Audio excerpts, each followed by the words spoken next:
The plainest Jane. This is one of my favorite comments here. She says, I loves me some black, and she said, loves me some black news. She says, is it just me, or does anyone else get tired of seeing people that don't look like them delivering info about them day in and day out?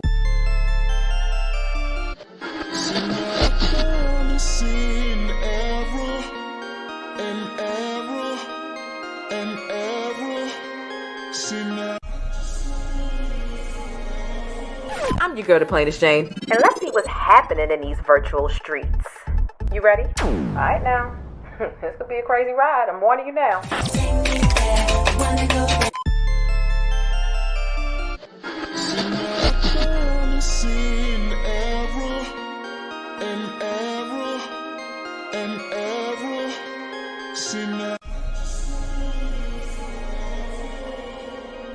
What up and welcome back. It's your girl Jane, the plainest Jane, and we got some syrup to get into. Happy weekend, okay? I was off Friday for Veterans Day. I got my buddy right here, but listen, let me tell you, y'all see what he got on? I'm gonna explain in a minute. What's going on with the co-host Leo, okay? But first of all, daylight savings time out of control. Out of control, okay? It's 7 o'clock on the dot, and the sun has dropped. It's dark in the streets. Oh, yeah. I got daylight savings taking up my evening from me. Okay? Daylight saving is definitely taking my whole evening from me. Okay? My whole evening, like at 5:01, it's pitch black outside. It's midnight. Come on in, hit thumbs up. Shout out to the graveyard shift and everybody that we are representing. Okay. Have a seat on the bus. Okay, yeah, let's show everybody what we're working with. Hello, buddy. I think it looks better with it like this. I think it looks better with the kente cloth on his back. Okay. Let me tell you what's going on. Come on, you can get up here. You want to get up here? All right. Yes. Model the cloth, because we black over here. Model the cloth. Let me tell you, somebody sent Leo this kente cloth to the P.O. box. It says a kente cloth collar for the blackety blackest black cat, Leo. Love, Heidi, and her human mom, Sharon. Okay, so shout out to the kitty cat Sharon that encouraged her mom. Okay, shout out to the cat Heidi and her human mom, Sharon. Whatever the case is, Leo and I are grateful for his blackety black kente cloth collar. It's amazing, right? So let me go ahead and pay my co-host, because you got to pay him or he gonna act a fool. Let's go ahead and pay him before we get into this black news, honey. Come on, come get it. Yes, you deserve it, buddy. You're black and your proud self. You just hold on. Let's get you more in the camera. No, turn around. We want to show the people. Yes, model. It's giving model. It's giving Rihanna need to put you on a Fenty runway. Okay. All right. Get down. Get down. Hey, can you get down, please? Yes, get down. Ooh. It's just he's doing too much. He's doing too much. Okay.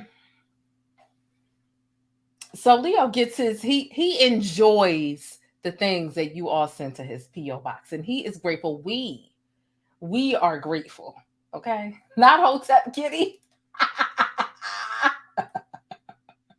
They said, don't let that swine collar keep you oppressed. Okay, let's get our Dr. Umar on. Don't let this collar hold you back, brother. Don't let it hold you back, brother. Okay? Anyway, nonetheless, I hope that y'all are having an amazing evening, an amazing week. I was off for, what was it? Election Day on Tuesday, and then I was off for Veterans Day on Friday, which was like technically yesterday, but it still kind of feels like Friday night to me. All right. So I slept the whole day away. I planned on going live earlier in the day for you all. But honestly, when I get a day off, it's like a field trip for me. I'll wake up at my regular time that I'm supposed to be to work, and I realize I'm off, and I literally do this evil giggle. I'm like, I'm off. And I slept a lot of the day away. I can't lie. And I felt bad about it at first. And then I'm like, you know what? Look, I work a 9 to 5 in corporate America. I don't feel bad for sleeping the day away. However, I am going to give y'all, I do have a lot of content to give you all over the weekend. So make sure, in addition to hitting that thumbs up button, make sure you subscribe. And let's go ahead and jump right into all the things that we need to talk about, because I do have a significant amount of legitimate real life Black news stories to give you all, in addition to some of the celebrity stuff, just for the sake of entertainment and whatnot, okay? Hey, thanks for letting me keep you connected and in the know with what's happening in the Black world. Don't forget to smash on that like button for support and for more Black news. But yeah, I know daylight savings time got to be messing with y'all too. Did y'all like my song? Did you like the song that I sang in the beginning? It's 7 o'clock on the dot, and the sun has dropped its dark in the streets.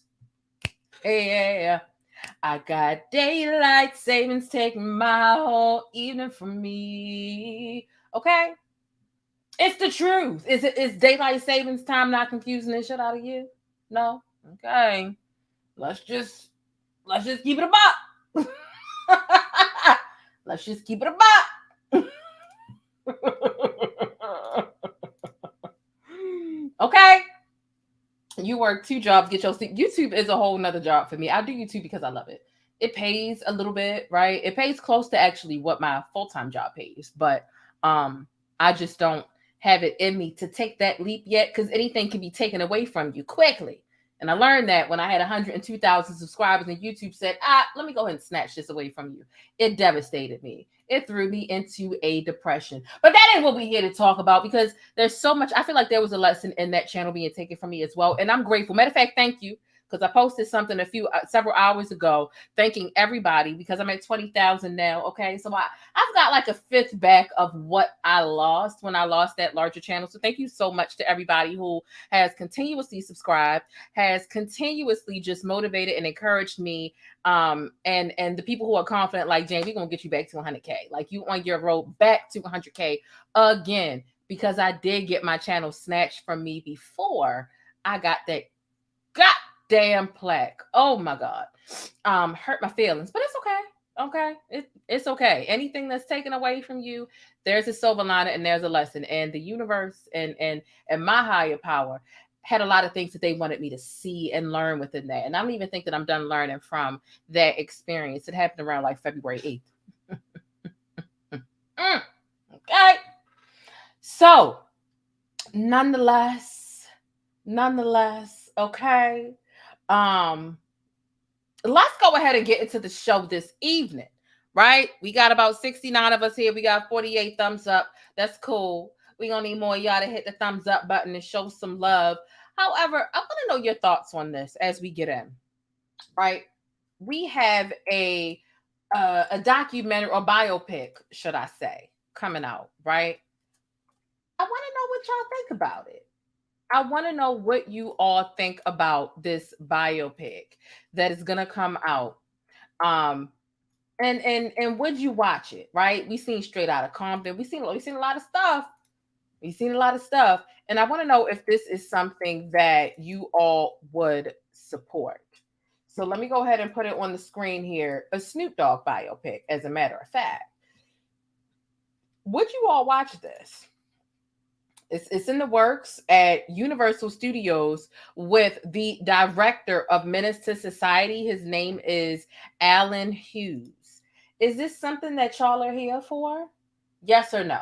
Let's go ahead and get into what Snoop Dogg is saying about this. He says, I've waited a long time to put this project together because I wanted to choose the right director, the perfect writer, and the greatest movie company I could partner with that could understand the legacy that I'm trying to portray on screen and the memory that I'm trying to leave behind. It was the perfect marriage. It was holy matrimony, not macaroni.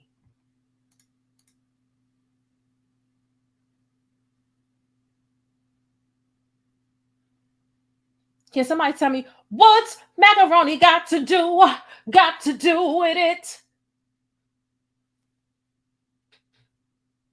You've also cheated on this woman like shit too. So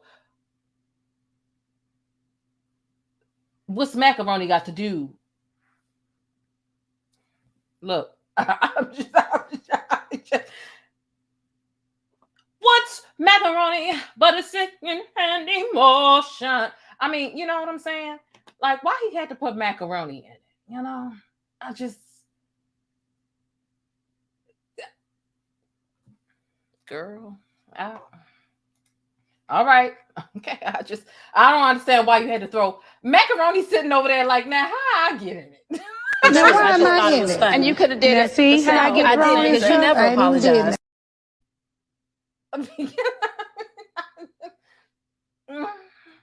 It seemed like macaroni to me if you cheat, and you know what I'm saying? But okay. All right, okay. Why? Why? All right. So, you know, it is what it was, holy matrimony, not macaroni. That nigga thought he was spitting. He thought he was spitting. Okay. All right. I'ma watch it. Yes, I am. But look, if somebody come out with a survivor, you know how we can't. What was it? It was Straight Outta Compton came out, and then Surviving Compton came out, because it was Misha Lay and her point of it, right? Look, if Surviving Macaroni, Surviving Holy Matrimony, if that comes out, look, I'm watching that too. Just know that. Cause yeah. Okay. Nonetheless, we do have some more serious things to get into, but we do have some more lighthearted stuff to get into. We got to balance. We're going to laugh at these celebrities a little bit. We're going to pull back the onion layers based on what they share, right? And also some serious things. Y'all know here on my channel, I do pride myself in talking about Black news, celebrity, entertainment, and the splash of controversy, because these are things that we need to discuss. So when you are here on my bus, just know this Black news bus, it is a social media stroll that covers Black topics inside of the celebrity world, but it also covers real news affecting everyday people like you and me. And you know, I always got some nuggets of Black excellence and Black history going on the Black news bus. So thank you so much for coming aboard. We want to discuss Kanye West, right, today. You know, I'm tired of talking about him, right? I'm tired of talking about him. However, there are a couple of things that I do feel like are relevant enough for at least a discussion, right? He says that his mother, he admits or says or declares that his mother was sacrificed. Also, information about Kanye West's ADIDAS deal is coming out, right? And Black ownership, what Adidas plans to do with his designs. Dave Chappelle and his alleged pending cancellation. Yeah.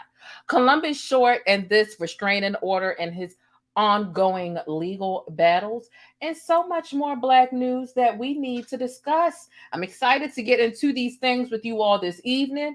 I'm excited to help y'all pass some time this Friday night. We were talking in the Discord not too long ago, and a lot of people were bored in the house, and they in the house bored.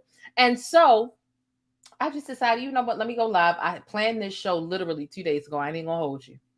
But I really just, I was binging on Netflix and really just enjoying my time away from the camera. And I'm like, you know what? It's time for me to go back in front of the camera. I am going to discuss about like 4 different things that you really must see on Netflix over this weekend. I'm going to review those things. I'm going to tell you all about those a little bit later. But nonetheless, thumbs up this video. Have a seat on the bus. Get your seat. Stay seated. If you want to put your seatbelt on, cool. If not, that's cool too. Let's get into this and we'll be right back. thePLAINESTjane. This is one of my favorite comments here. She says, I loves me some Black, and she said, loves me some Black news. She says, is it just me, or does anyone else get tired of seeing people that don't look like them delivering info about them day in and day out?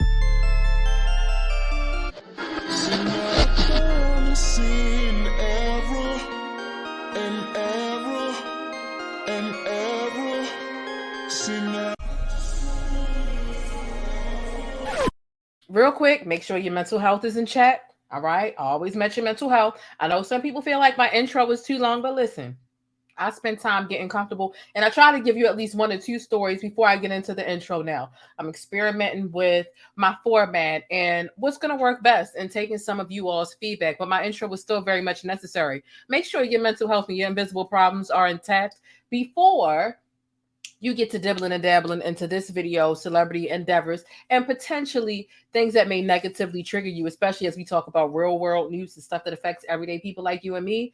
Don't take in anything that could potentially be traumatic to you unless you've handled what's going on in your real life, in your real world. Watch this video later, click away.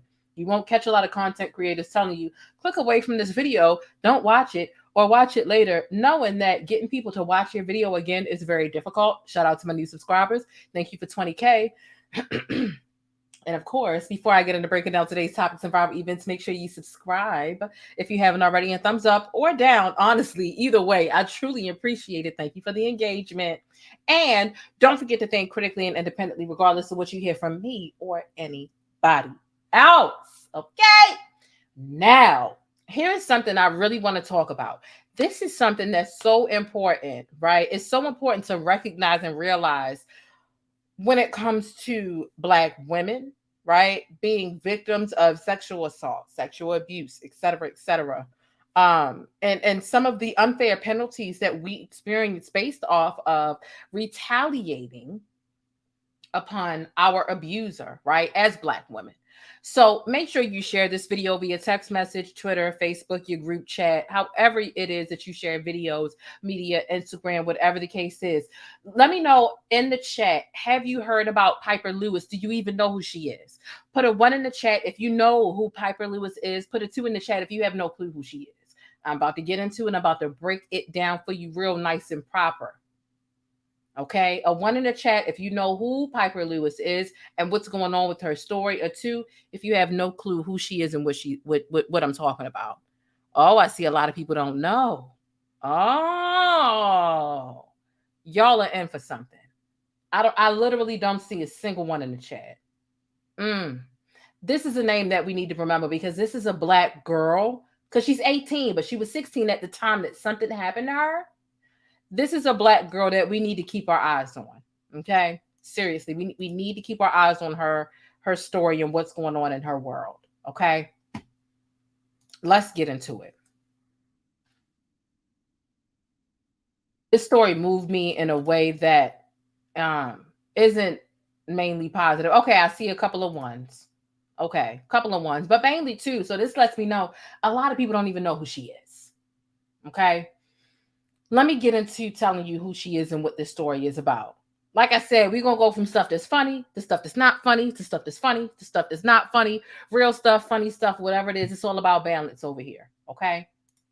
So let's talk about her. This is a Black teenage sex trafficking victim who admitted to killing her rapist, right? Now, she was sentenced to probation and she recently escaped custody, right? Because her probation was actually her being a part of a like a woman's facility. So it wasn't quote unquote as it wasn't jail or it wasn't prison, but she wasn't free to be with her family, her people, her house, and where she wanted to live. So it was still a facility, right? She escaped. She escaped police custody and, is now wanted by police. Now, again, this Black teenager, her name is Pieper Lewis. She was 15 years old when a 37-year-old piece of shit, Zachary Brooks, raped her multiple times in 2020. Now, Pieper is now 18 years old and she was sentenced to 5 years probation in September for something that really shouldn't even be considered a crime, right? Let's talk about the plea agreement. In the plea agreement, Pieper outlined for the court the series of events that she said led up to the killing, because she killed this man, okay? Beginning with her running away from home due to what she said was an abusive environment. She was eventually taken in by a man who she said had actually trafficked her, forcing her to have sex with other men in exchange for money. Zachary, the man she killed, was actually one of those men. Mind you, he was 37 years old. And according to Pieper, she described in her agreement that he repeatedly assaulted her, raped her, including when she was unconscious. Now, on May 31st, 2020, the man with whom Pieper lived with, because again, she was a runaway. So she moved in with this man. She's lost. She's a 15-year-old. He confronted her with a knife and forced her to go to his apartment, where she said she was forced to drink vodka and she eventually fell asleep. At one point, she woke up to find that Zachary was actually raping her. Now, later, Zachary then fell asleep, and Pieper, overcome with rage at the realization that he had raped her again, she immediately grabbed a knife from his nightstand and began stabbing him. This is what she said in the plea agreement. So what the judge did was they ordered a deferred judgment and allowed Pieper to serve out her probation at the Fresh Start Women's Center in Des Moines in Iowa. Now, according to the probation violation documents, around 6:19 in the morning on Friday, November 4th, someone opened the door at the facility, setting off an alarm and alerting an officer on duty. The officer saw Pieper exiting the building and her GPS monitor was cut off. She cut her GPS monitor off at some point within the day.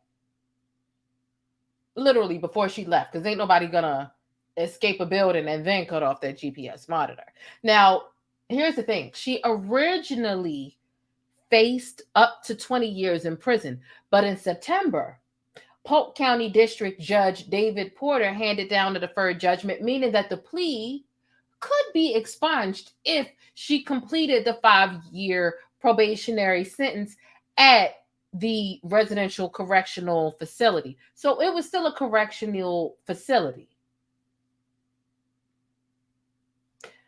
The court additionally, here's the part that really is going to make you angry. At least it made me angry, right? All of it makes me angry, to be quite frank. They ordered this young woman, this young girl, to pay 150 racks, $150,000 restitution to Zachary's family. The man that raped her, their family gets $150,000 in restitution because he's a piece of shit.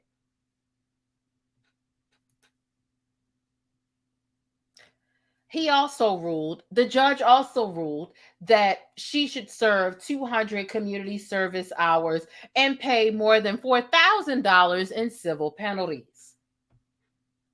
So that's $154,000 that she needs to pay based off of being violently raped, being sex trafficked, being forced to have sex with multiple other people, and she's got to pay the victim's family well over $100,000. Make it make sense. Make it make sense for me. Let's take a look at this news clip. Make sure you hit thumbs up. Make sure you subscribe if you haven't already.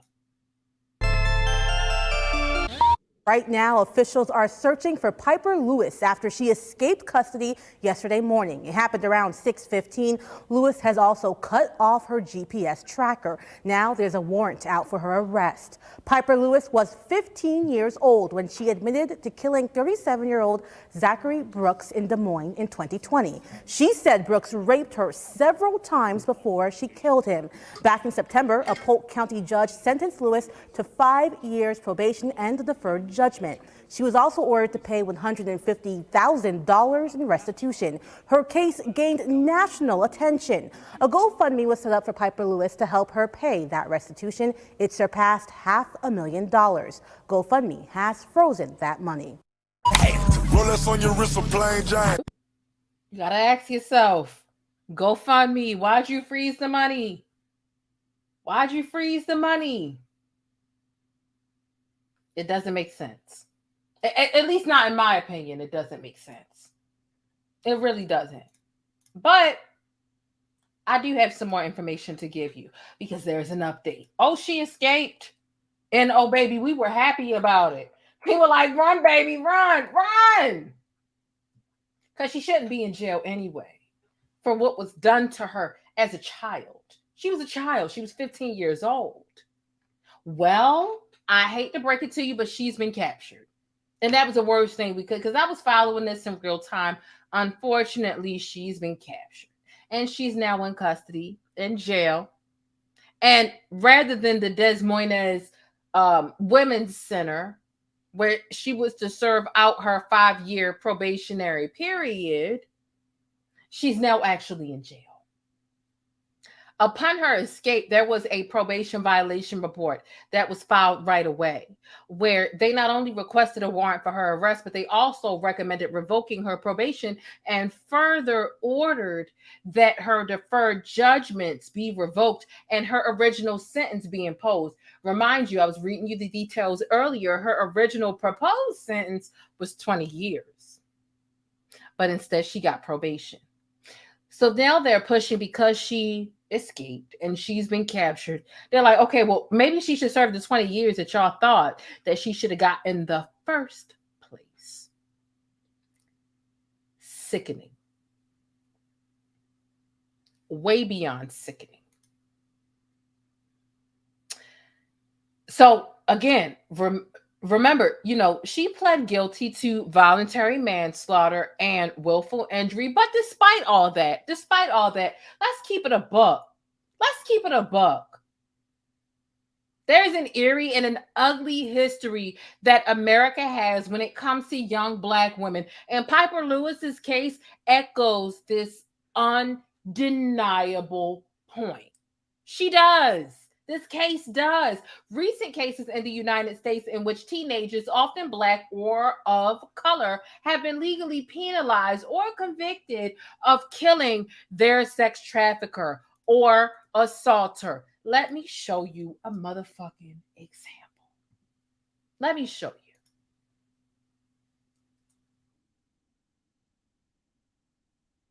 you. Here's a story about a woman.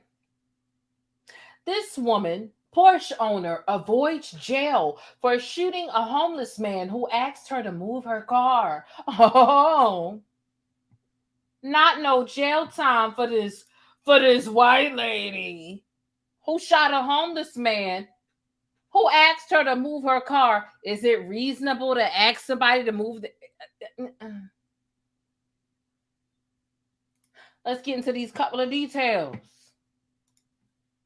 A Tennessee woman convicted of shooting a homeless man who asked her to move her Porsche in Nashville's iconic Music Row got off without any prison time and was sentenced instead to less than a year of probation. Her name is Katie. She's 32 years old. This is a whole grown woman, not even a teenager, right?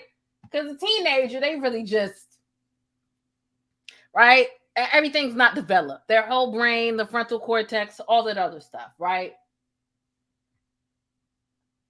A 32-year-old mom of 4 was handed a sentence of 11 months and 29 days of probation on a reckless endangerment conviction stemming from the shooting of a man. On August 26 in 2017, Melton, who was 54 years old, he was sleeping on a sidewalk in Music Row when he was awakened by loud music and exhaust fumes coming from her Porsche. They got into a heated argument during which the woman allegedly asked the man if he wanted to die tonight. Melton testified in court that he was walking away when she exited her car and fired 2 shots, striking him in the stomach, the abdomen. She got back in her Porsche and drove with the passenger to a Taco Bell before heading home. So the person survived the shooting, right? But the fact of the matter is that you can shoot people for no reason and get no time served. And see, her probation was the type of probation where you just need to check in. You don't have to stay. If you need to stay at a certain facility, that is jail in a sense. But she wasn't raped. She wasn't anything. But she has the complexion for protection. Let's stop acting like she don't, right? We know why she got off. Look at her tears. The tears are white. This is why people have these cups that say white tears. I would have done white tears mugs, but it's not an original thought, so I wouldn't. But yeah, I would love to have a mug that says white tears. What are your thoughts about this story in this situation? It is completely and absolutely beyond me. Beyond me, beyond me, beyond me. Here's what I want to show you. Let's get into this commercial really quick. 60 seconds. We'll be right back. Get into this Black-owned business, Stickies. It's got things for inside your home, outside your home, and even on the go. JasmineMadeIt.com is your new destination for Black Girl Magic mugs, tumblers, and even wine glasses. You can even customize the tumblers and wine glasses. There's a lot going on for a low price over at JasmineMadeIt.com. And if you've been serious about wanting to support more Black-owned businesses, here's your chance. Let JasmineMadeIt.com handle all your problems for family and friends. You ever had a friend over and they just wasn't catching the hint or paying the rent? Y'all asses all get to stepping. Yeah, tell them to get to stepping with this nostalgic Martin-themed doormat and shop over a dozen different doormat designs over on JasmineMadeIt.com. All right, Stickies, you know what time it is. It's time to put your money where your mouth is and shop Black today. Make life easier for you and your household by taking your family's hot or cold beverages on the go with one of these unique tumblers. It's insulated to keep your beverage at temperature, and it comes with a few different reusable straws and even the specific brush that you need to wash it so you can keep it sanitized and germ-free. They've got all kinds of designs to match your mood or style. So grab something for your wife, the hubby, or even the kids over on JasmineMadeIt.com. That's JasmineMadeIt.com, and I'll see you over there.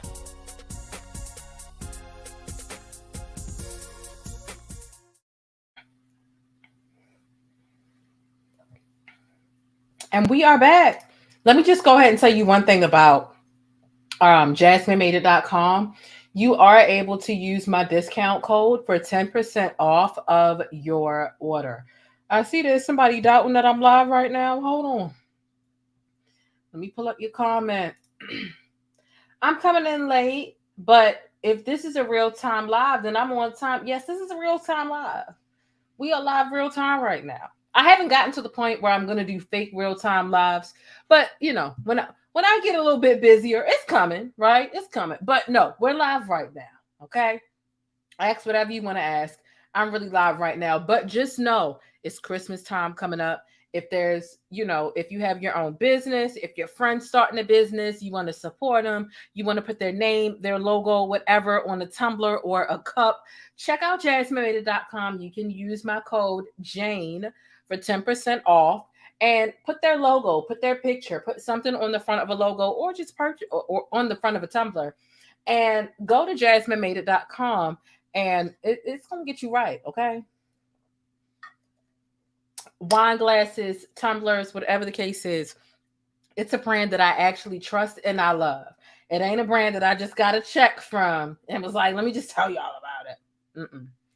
It's a brand that I actually bang with. And JasmineMadeIt.com actually made this cup for me right here, which I think I might end up selling to you all.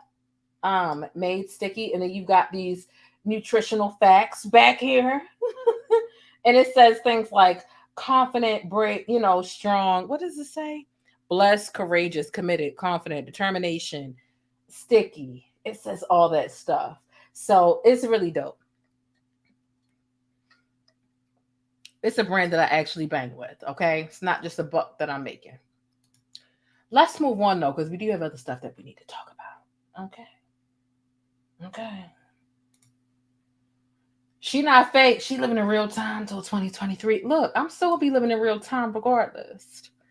One day I would love to be doing YouTube full time. In some months I have made more than my full-time job on YouTube, but I just don't trust it enough to like quit my job. You know what I mean? I feel like it could be dangerous. I'm scared. I ain't gonna lie. I'm scared. Do I have the numbers and potential to do YouTube full time? Yeah, but something I feel like it's about staying true. And I feel like keeping my job keeps me more well-rounded. So yeah. Anyway, that's that. Which is why I wish I could go live during the day, but I really just like can't because I be at work.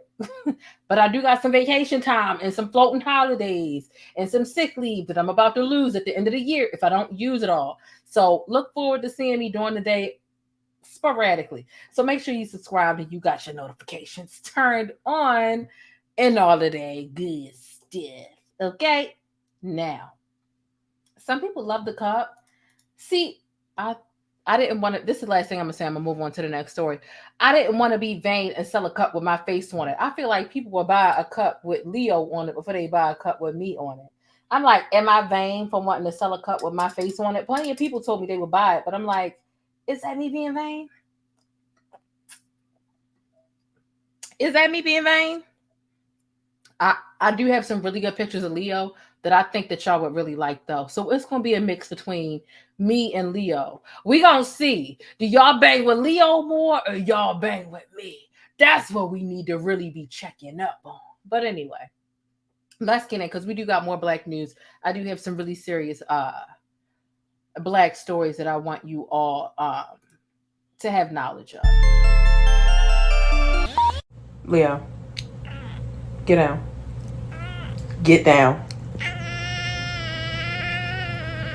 It's not a thank you because it's not a question.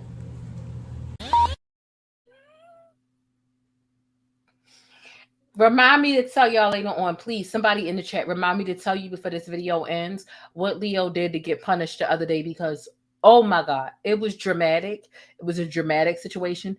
If y'all don't remind me, I'm not going to tell you, but it's a funny story. But I want this video to be, I want to get some more black stories and stuff before I get into that. So, let's get into a celebrity, then I'll get back into another black story or situation.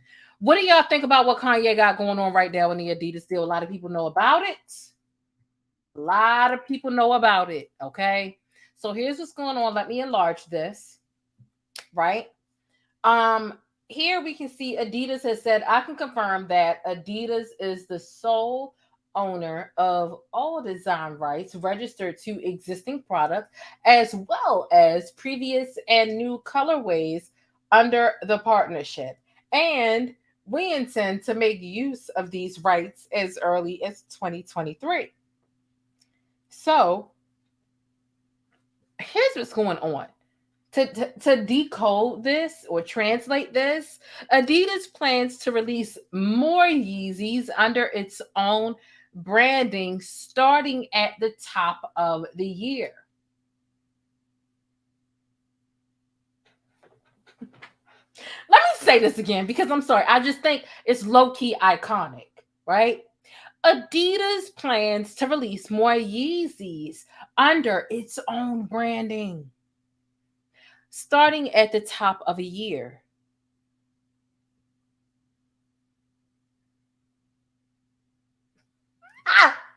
Look.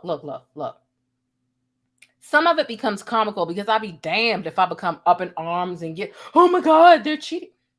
You know, Kanye don't give a fuck about us, right? So throwing temper tantrums all day and refusing to read your contract sounds like a choice to me. It sounds like a choice. Is it not a choice? You mean to tell me that they had 100% ownership of your designs?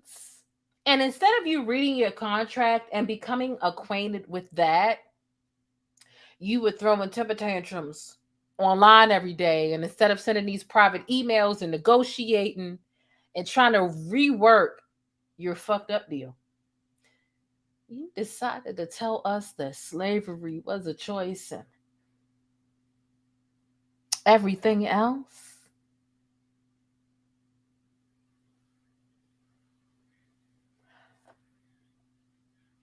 I'm just, oh, Oh.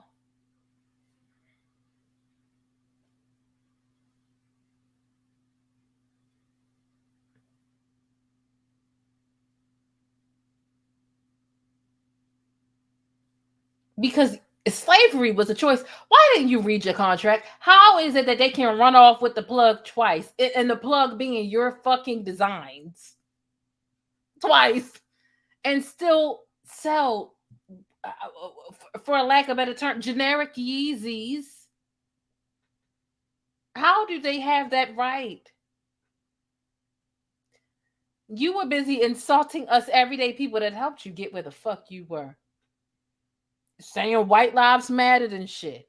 Every time you got an issue with these people that you do deals with, see, because you wanted to sit on top of these people's infrastructure while also talking shit about them.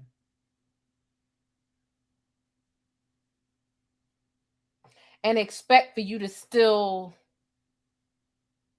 somehow be able to continue to make money. And you know, Kanye West is this prime example, right? Cancel culture, is it real? Is it not real? It depends, right?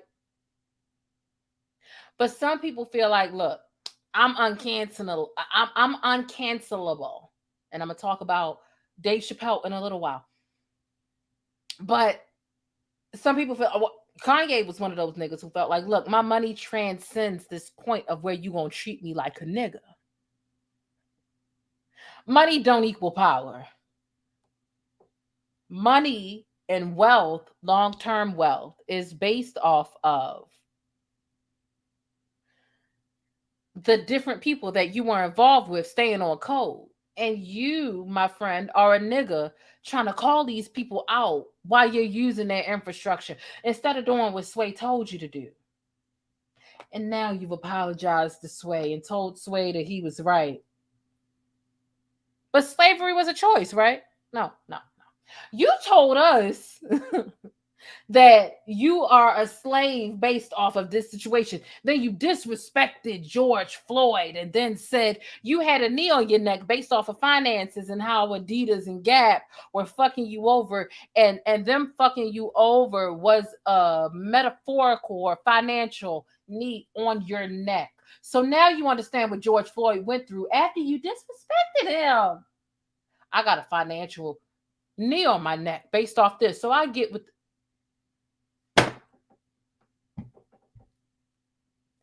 Had you not been humbled by these fucking, as Kanye likes to call it, the red media, right? Instead of saying the JEWs, he calls them the red media, right? Now the JEW, the red media, they done humbled you. Now all of a sudden, you feel like I'm a slave. I'm being lynched in front of everyone. I got a knee on my neck. Had it not been for you being humbled, had you stayed in your billionaire status, you wouldn't have. And at the same time, you don't have a knee on your fucking neck. You just like using metaphors because you feel like it makes you bomb.com. And to an extent, it does. Because, nigga, you are blowing up in the worst ways. You're lighting yourself on fire.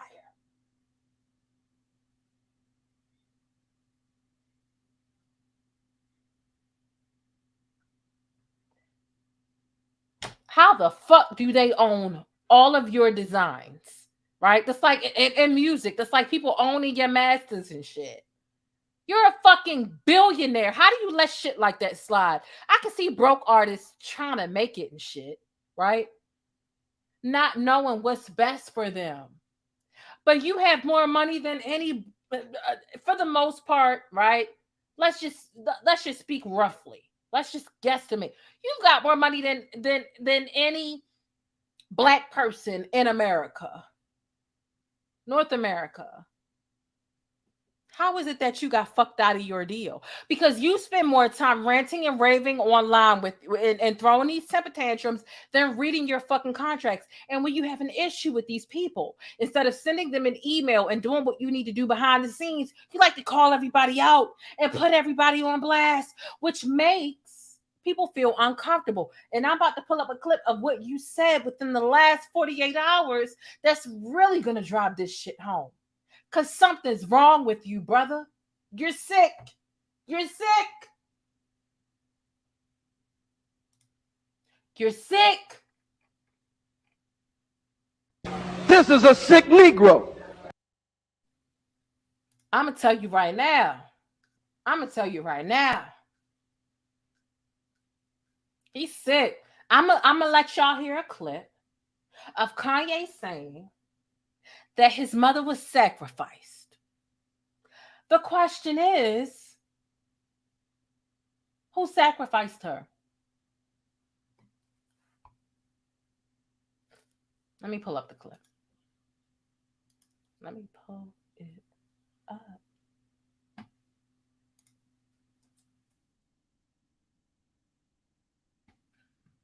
Look at the look in his eyes and everything. Hold up.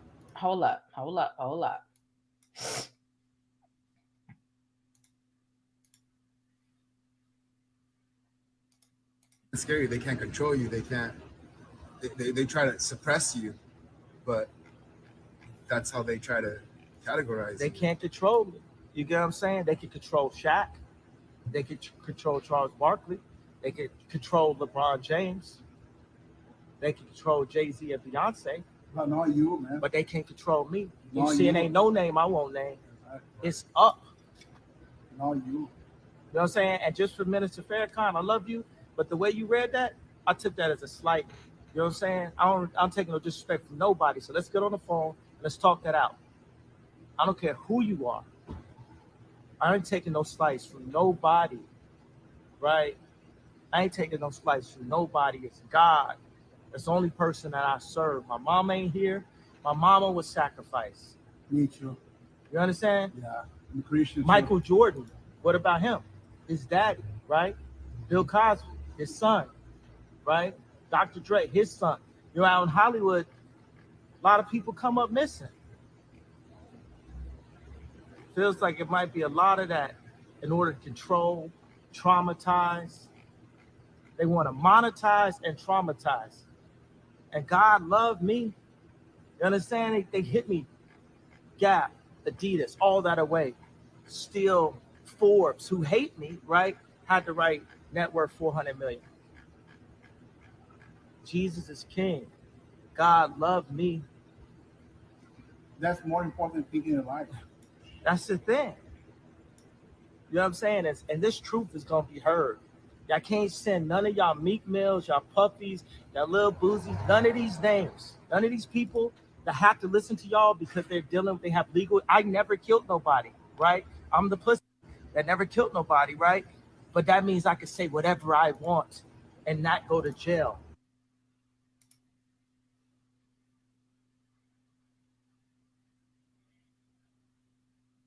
He dead ass serious too. Let's go to the bush and let me get into my motherfucking thoughts about this shit. It was gone. Let me just go in the bush and weep. Let me just go in the bush and weep. I just have to go in the bush and weep. Really. I don't understand. I swear to God, I don't understand. Like I said, if you haven't already hit thumbs up on this video, you definitely need to do so. Otherwise, get the hell off my bus. Get off my bus if you can't donate at least a thumbs up. Some people send the cash apps. Thank you to you, right? Some people send, you know what? Matter of fact, there is a cash app that I need to read. Hold on. That was a cash app.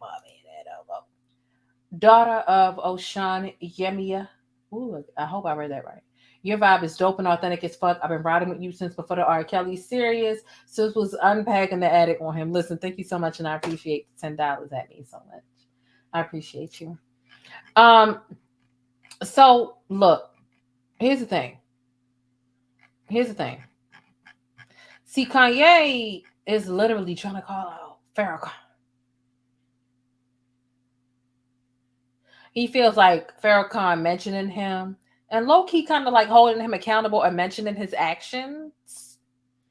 He feels like it's wrong, but he can sit here and bring up Beyonce, Jay-Z, no name is off limits, right? So I can say any name I want to. It's up. but Farrakhan said my name and we need to talk and that's wrong and I feel slighted. So how is it that you can say anybody name, as you said, I can say anybody name, ain't nobody name off limits, it's up. But when somebody say your name, it's a problem. Do you think you Moses? Do you think that you are allergic to being held accountable? And see, that's the problem. And that's where Kanye goes wrong with the self-sabotagery. Kanye has a lot of potential. He refuses to open his eyes to that, though. He refuses to open his eyes to that type of shit. But he feels like he can name Jay-Z and Beyonce, what they just said or done to you to make you want to name them, and say that you can force Jay-Z and Beyonce to do whatever, right? But what Farrakhan said about you was actually like, it was true about what you are or are not doing when it comes to the betterment of the Black community. So you're allowed to call people out and say whatever name you want, but other people aren't allowed to reciprocate that sort of energy. And we're talking about just not like a random person on the streets. We're talking about Farrakhan, who called out LeBron, who called out everybody, like Kanye. And then you saying your mother was sacrificed. Well, nigga, and you naming other people who were sacrificed in the industry. Well, who the hell else could sacrifice her but you? Who else in the industry was she closest to? So for you to admit that your mother was sacrificed, Kanye, like, take your fucking meds.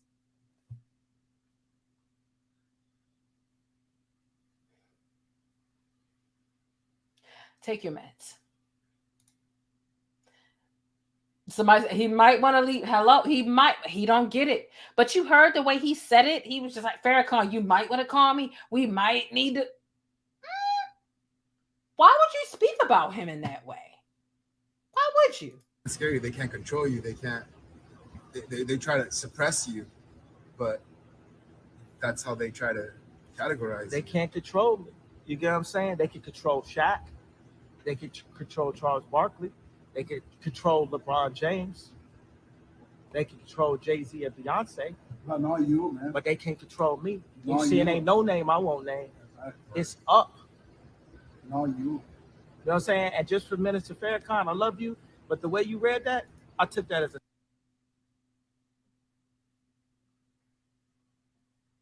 He can say anybody's name, but when somebody say his name, he got a problem.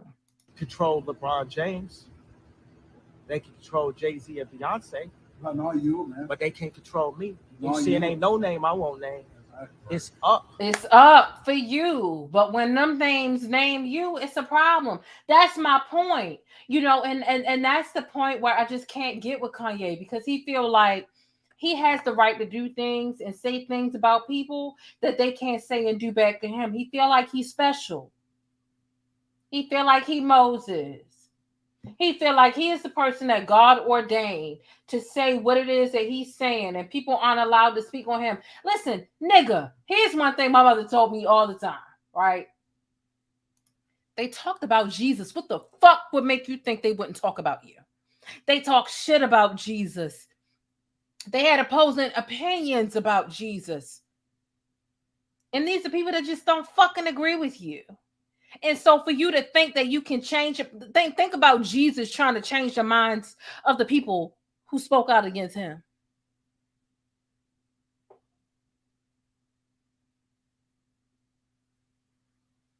What would make you think that nobody is ever going to talk about you or hold you accountable? And then you find somebody like Farrakhan who is going to hold you accountable, and you feel like, oh, he shouldn't be saying that about me. But I can hold these other Black people accountable. I'm going to name these other Black people based off of my narrow-ass perspective, right, about them. But nobody better not say how they feel about me. Kanye, please go get some motherfucking help before they slap your ass in a conservative shit.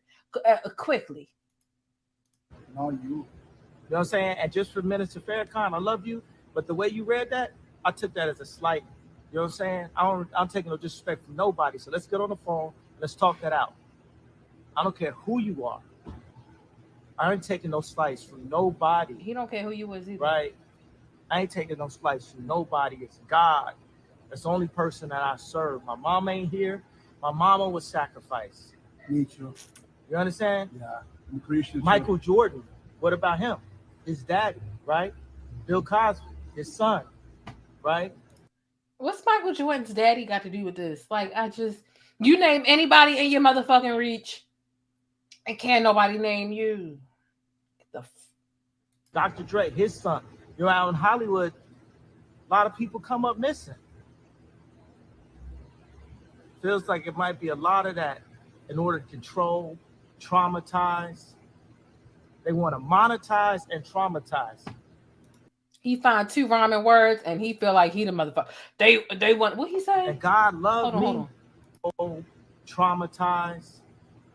They want to monetize and traumatize. They want to monetize and traumatize. And ooh, he done said something out of this world, right?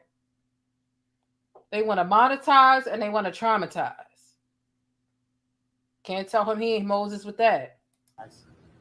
And God loved me. You understand? They hit me. Gap, Adidas, all that away.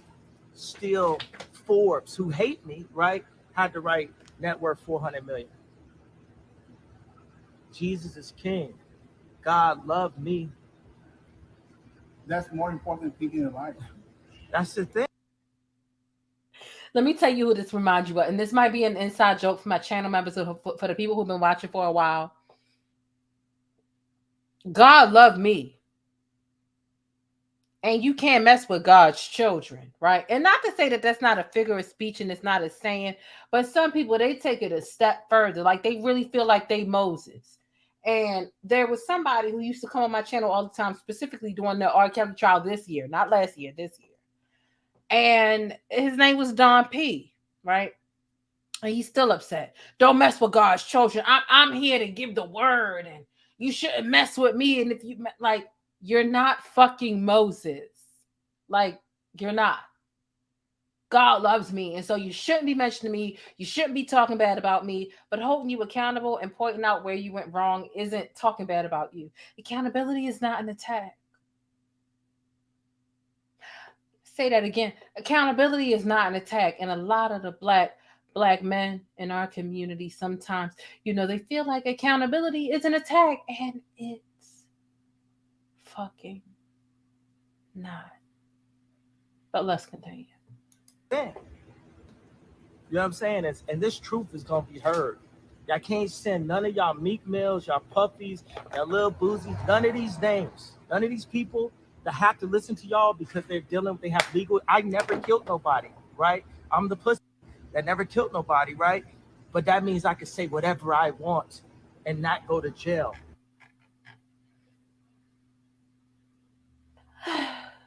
Well, you didn't read that contract. And so sometimes when you get to speaking, you get to saying, when Adidas is being mean to me, and when this, and really you just don't understand your contract. And then you want us to go up for your, like, bye. Just bye. I'm ready to move on to the next thing. Okay? I'm ready to move on to the next thing. Do y'all see how his mug is slightly broken down? That's a sign of... Look, I felt like his demeanor in this video, I felt like at the very least, like his eyes, and looking at his eyes is what lets me know that he's not taking his medicine. Like, he's not taking his medicine, because you can see that he's not. My mother was sacrificed. The other people were sacrificed. And it seemed like in the midst of him saying that his mother was sacrificed, right? And then he says other people were sacrificed. It seemed like he was trying to place the people who were closest to those individuals at fault, while alleviating himself of the same. So if you're saying the other people were sacrificed and the people closest to them were at fault, then what are you? Because who else was sacrificed? He's not taking his medicine. He doesn't want to take his medicine. He must have relied on the thought that I've been misdiagnosed. All right. You might have been misdiagnosed, but there's still something wrong. Right? Okay. All right. Now all of a sudden you want us to think that you're a slave to what the industry is saying. Now all of a sudden you want us to think that there's a metaphorical and financial knee on your neck based off of the way that Adidas and Gap has treated you. But you said the knee on George Floyd's neck was not bye. Please get the fuck out my face. And let's move on to something else that actually fucking matters. Because you, as a billionaire, here's my question to you all. Adidas plans to release Yeezys under its own branding starting at the top of the year. Would you be buying Yeezy looking shoes, aka Kanye's designs, without his name on it? Do you think the shoes will sell at all, whether you would buy them or not? I'm curious to know your thoughts, any and all thoughts. Let me know down below in the comments, okay? Because why didn't you own the rights to your own stuff, black man? Rich black man. Not a man who has an excuse to be ignorant, right? Who didn't know, who's a small town, person. Why didn't you? Oh, but slavery was a choice. Okay. Okay. Whatever you say. Let me get into the next story. Have you all, let me know in the chat, right? Put a 3 in the chat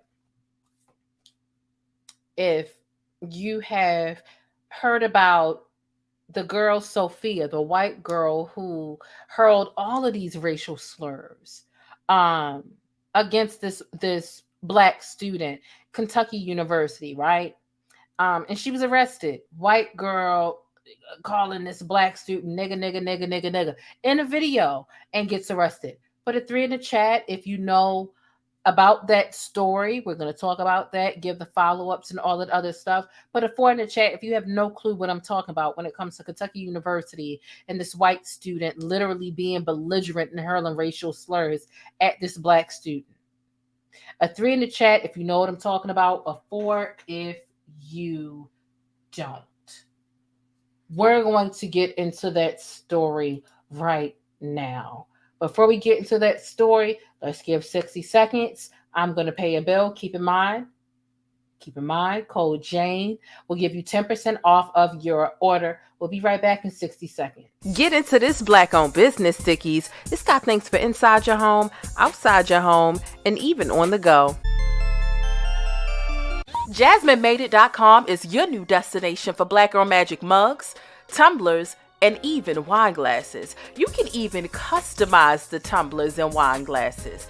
There's a lot going on for a low price over at JasmineMadeIt.com. And if you've been serious about wanting to support more black-owned businesses, here's your chance. Let JasmineMadeIt.com handle all your problems for family and friends. You ever had a friend over and they just wasn't catching the hint or paying the rent? Y'all asses all get to stepping. Yeah, tell them to get to stepping with this nostalgic Martin-themed doormat and shop over a dozen different doormat designs over on JasmineMadeIt.com. All right, Stickies, you know what time it is. It's time to put your money where your mouth is and shop black today. Make life easier for you and your household by taking your family's hot or cold beverages on the go with one of these unique tumblers. It's insulated to keep your beverage at temperature, and it comes with a few different reusable straws and even the specific brush that you need to wash it so you can keep it sanitized and germ-free. They've got all kinds of designs to match your mood or style. So grab something for your wife, the hubby, or even the kids over on JasmineMadeIt.com. That's JasmineMadeIt.com, and I'll see you over there.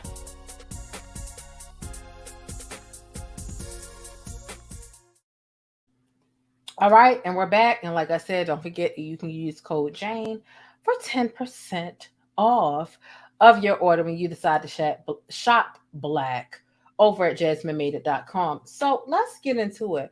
Let's get into these updates. What is the school doing? What is Sophia doing? Let's get into it because some people don't know. I see there are a lot of 3s in the chat, which means that a lot of people know about it. But nonetheless, let's go ahead and talk about what's going on here, because the amount of patience that this woman had here, that this young black woman, Kyla Springs, had here, it was out of this world. It was out of this world. Let's take a look for those of you all who don't know. I hope. Could you stop, please? No. Could you stop? No. Thank you. I'm getting on to the well. You're a nigger. You're a bitch. Oh, Jesus. I did not get paid enough for this. Exactly. And you're a nigger. Thank you. Thank you. You're a nigger and you're a bitch. You're a nigger and you're a bitch. You're a nigger and you're a bitch. Yeah. I got the song video. Me too.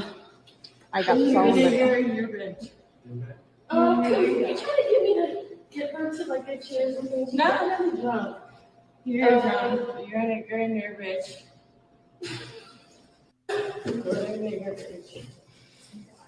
She was clearly raised this way. Things like this are taught. People don't just wake up one day and decide, you know what, because this sort of racial bias only exists when you have a history of knowing what it is, how to execute it, how to really insult someone in that way. You grew up in a household where this is the type of stuff that they say, that they say and that they do, period. Kentucky University simply didn't do enough, but let's talk about it. Let's talk about it, because I'm wondering, Sophia, baby, because this is her name. She wanted to be famous. She wants to be known. She wants to be racist, and this is her name. Her name is Sophia Rosie. Okay, where you going? What are you finna do next with your life? Where you gonna work? Where you gonna finish your last year of college? Because ACDC always gonna have some slots open for you. Here is a result of Sophia's racist verbal and physical attack. Both students and other civilians came out in droves to support Kyla Springs, who is the Black student that she was physically and verbally assaulting. They came out to speak out against and about racism and about protecting Black women. Protect Black women! Protect Black women! Protect Black women! Protect Black women! Protect Black women! Protect Black women! Protect Black women! This is the Kentucky University. This is the University of Kentucky. And to be quite frank, they didn't do enough. They haven't done enough. They haven't done enough as it pertains to this situation. Now, there are plenty of people who are saying this isn't Sophia's regular behavior. She doesn't regularly act like this. She was just intoxicated that night. She was intoxicated that night. Here's a video from another day of Sophia and the way her entitled fucking Karen ass acts. Obviously not compared. It doesn't work in Boulder, because guess what? I'm rich as fuck, and you're obviously not compared to what you're wearing, and I can sue you, and you can't do shit about it, especially because you don't know my fucking last name, but I know goddamn well who you are. Who am I? Who am I? Tell me who I am. It doesn't work in Boulder, because guess what? I'm rich as fuck, and you're obviously not compared to what you're wearing, and I can sue you, and you can't do shit about it, especially because you don't know my fucking last name, but I know goddamn well who you are. Who am I? Who am I? Tell me who I am. So I'm rich as fuck, and you're clearly not, based off how you're dressed, and I can see you because I know your whole name, and you don't even know my last name, and that's that. And if you listen to the voice of the individual who's taking the video, they sound white. So it sounds like that she's actually talking to another fucking white person like this. So not only is she racist, she's classist, right? And she likes bragging about the money that she has and the lifestyle that she lives. But I wonder if her family can really afford this bullshit that she recently got herself into. Like, I really wonder if they can afford this. This is this girl's character. Okay, she was actually kicked out of a bar before she assaulted the Black student that we saw in the video. And here she is getting kicked out of said bar in the same outfit. She got kicked out of one of the bars I work at too for biting in racial slurs. Not biting. Baby, why are so many people biting? We sit here and we take a look on the internet. What's really going on? Exactly, Leo. That's what I'm saying. So, it seems that she might have put out some apologies. I'm not sure if I can verify that these are actual legitimate apologies. They would make sense when it comes to when people are caught up in racism. It's like, I'm sorry, I didn't mean that. That wasn't my character. That's pretty much what it boils down to when racists are being called out. However, right? It turns out that Sophia has actually been bullying and mistreating her classmates for quite some time. In high school, she bullied and doxed a fellow peer, put her home number online, spread nasty rumors, and tried to get the girl and her brother kicked out of school. And I did research this. This was an actual article from the New York Post, where the New York Post had actually spoke to the student that she had bullied in high school. And she basically tried to get that student and the student's brother expelled based off of following the brother to the parents' home after school, and because the brother of the student that she was really bullying went to their parents' home, who was outside of the district, and it was a private school, and you had to be within the district in order to be a part of that private school district. She had went and told counselors, oh, her brother went to their parents' house who was outside of the district, but the brother had two different parents. One lived inside and one lived outside of the district. So you trying to get people expelled. You giving rumors about the girl that you actually had an issue with, saying that the girl got abortions and everything else. It seems that this is a really privileged ass Patty, right? Some sort of Karen that needs her ass beat. Because here's the thing: keep fucking with these black people. See, the girl that you fucked with at that college and you kept calling her a nigger bitch, Sophia, all of them ain't gonna be that nice. I don't know where that little girl, that 18-year-old girl, got all that patience to not beat your ass. But baby, I guarantee you, all niggas ain't like that. And so honestly, I implore for you to, I encourage you to keep going. Girl, keep going. Keep treating black people that way. Keep doing it, because somebody is going to knock your colorless ass out. And baby, I just hope that somebody's there to get it on camera.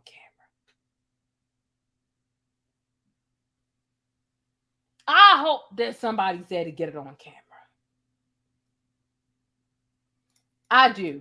Let's hear what College Springs, God bless her heart, the black student that she was getting physical with and even verbally attacked with racial slurs. Let's see what she has to say about the situation. Because she been fucking with the right ones. Okay? What's going on? Between that time. She did not look like a resident, so I did not open the door. But when she came in, she stumbled across the front desk over to the elevator, and she started talking to the elevator. It is a part of our job that if we see a student that's like very drunk, we are to call an RA to help for them to be able to write up a report, or really just to make sure the student gets to where they need to be safely. So I reach my head out of the desk office area and I ask the girl, I say, are you okay? And she continues to look at me and she starts calling me a nigger. And yes, I'm going to say it because she said it to me. So I'm going to make sure y'all understand what happened. And she kept saying it. And so I went back inside of the office to go and get this girl. She walked in about at 1 o'clock, maybe 1 o'clock, 1:15, somewhere in between that time. She did not look like a resident, so I did not open the door. But when she came in, she stumbled across the front desk over to the elevator and she started talking to the elevator. It is a part of our job that if we see a student that's like very drunk, we are to call an RA to help for them to be able to write up a report. Because why was she really talking to the elevator with her weird ass?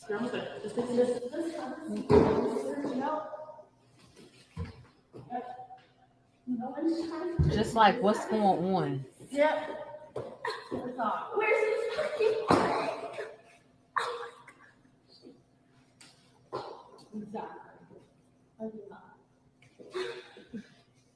cute.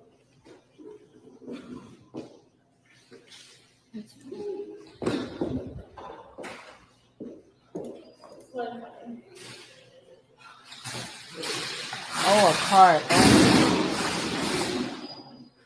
If you want it.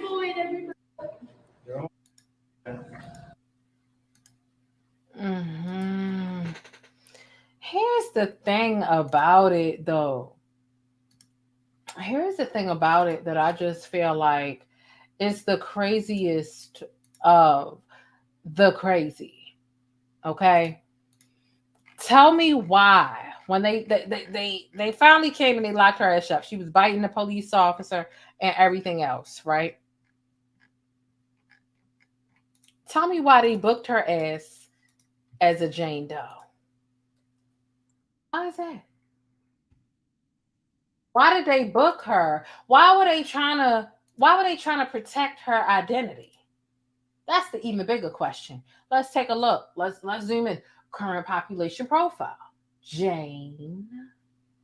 And girl, don't be giving me a bad name, bitch. Jane Doe. And then they go, any misuse of the information. Ain't no misuse. This is reporting and all that other shit. Why would you book her as a Jane Doe trying to protect her grown ass identity? Tell me why.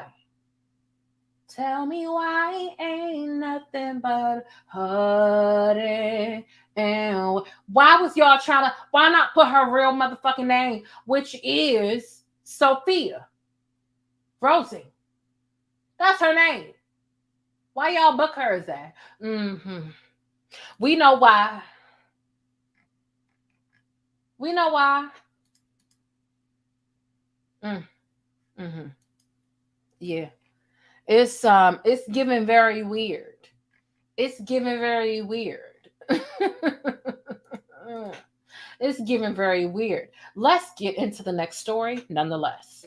So let's see if you're really about it. If you've been serious about what you've been saying about wanting to support more Black-owned businesses, here's your chance. I found a spot for us to grab our hats, hoodies, affordable electronics, phone accessories, and gadgets from. It's over on edwerso.com. That's EDWERSOW.com. Grab something for your hubby, your wife. Hey, I ain't encouraging that side chick behavior, but it's just in time for the holidays. So head on over there and grab your AirPod cases, hoodies, and affordable electronics. That's edwerso.com, EDWERSOW.com. And I'll see you over there.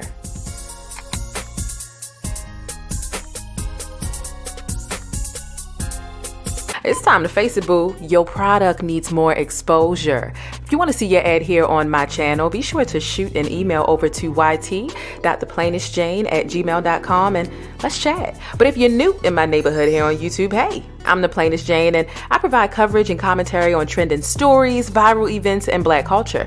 I definitely appreciate you stopping through and hitting that subscribe button if you like more of my particular brand of syrup.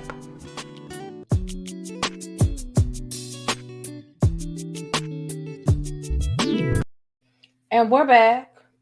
Let's get into the next story because that story is angering enough and it's just time to move on. So on today's episode of The Wild Wild Web, crazy viral and social media sightings, I saw one woman that was not of color, a colorless woman claiming that she could single-handedly cancel Dave Chappelle. And I'm just trying to understand what she was thinking. Let me ask y'all this. We didn't already use numbers 1 through 4. Do you think that Dave Chappelle is cancelable? Put a 5 in the chat if you think that Dave Chappelle is cancelable. Put a 6 in the chat if you think that Dave Chappelle is not cancelable. Let me go ahead and get this image on the screen. I should probably give my co-host a little something for being here for this. Let's get while we get y'all votes in. Let's get my co-host. You want a treat? Exactly. Come up here with your kente cloth, because we Black. While y'all get y'all votes in, we just gonna Exactly, Leo. That's what I'm saying. It's not even right. What's going on?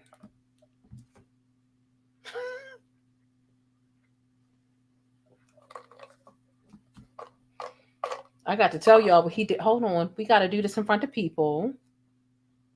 And you need to turn around. Get your booty out the way. All right.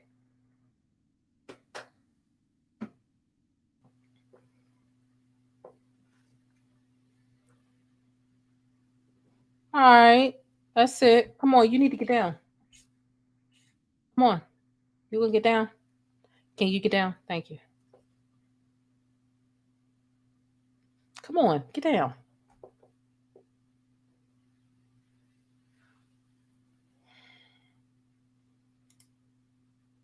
What's going on? Cancelable is not five. Can't any fives? Some people think he is cancelable. I see some sixes around. Most people think he's not cancelable. She was black. That be no disgrace. Hello, that's my thing. If she was black, they wouldn't have tried to hide her identity at all. They wouldn't have booked her as no damn Jane Doe. We know that. Like, what is really going on? She's what is the girl is what? Paige is what, 22? 20, she's 20 something years old. She's at least 22. She might even be 23. So I just, the Jane Doe shit is just letting us know that the white privilege and the caucasity is real. And I didn't see any charges that actually reflected a hate crime. Matter of fact, let me go back. Let's go back and let's take a look. Let's take a look at these little charges here.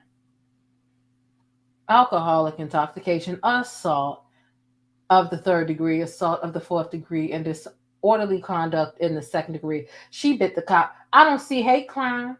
And what's up with that?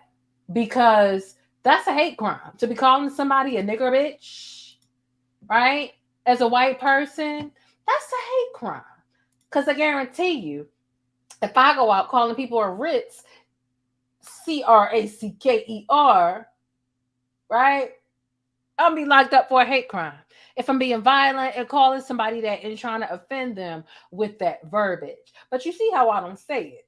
You see how I don't say it, right? But that's what it is. If I was to go out here and call people that aren't of color a CRACKER, right? As I'm offending them, I'm drunk out my mind, I'm hitting them, I'm belligerent. That's definitely a hate crime. But it seems like hate crimes are only considered to be one way. Let's talk about it.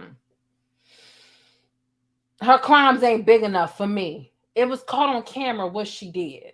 Racial slurs, hurling those things. And mind you, that was somebody who actually counted how many times this little white girl called this this black student a nigger bitch, a nigger. It was well over 200. I think it was like 274 or some shit like that. And it's not a hate crime? Okay. Okay. It's not okay? But here's what I actually do want to say. Here's what I actually do want to get into before we get into the next story. The school ain't do nearly enough. I see why all these people showed up at the University of Kentucky or Kentucky University, whatever you want to call it.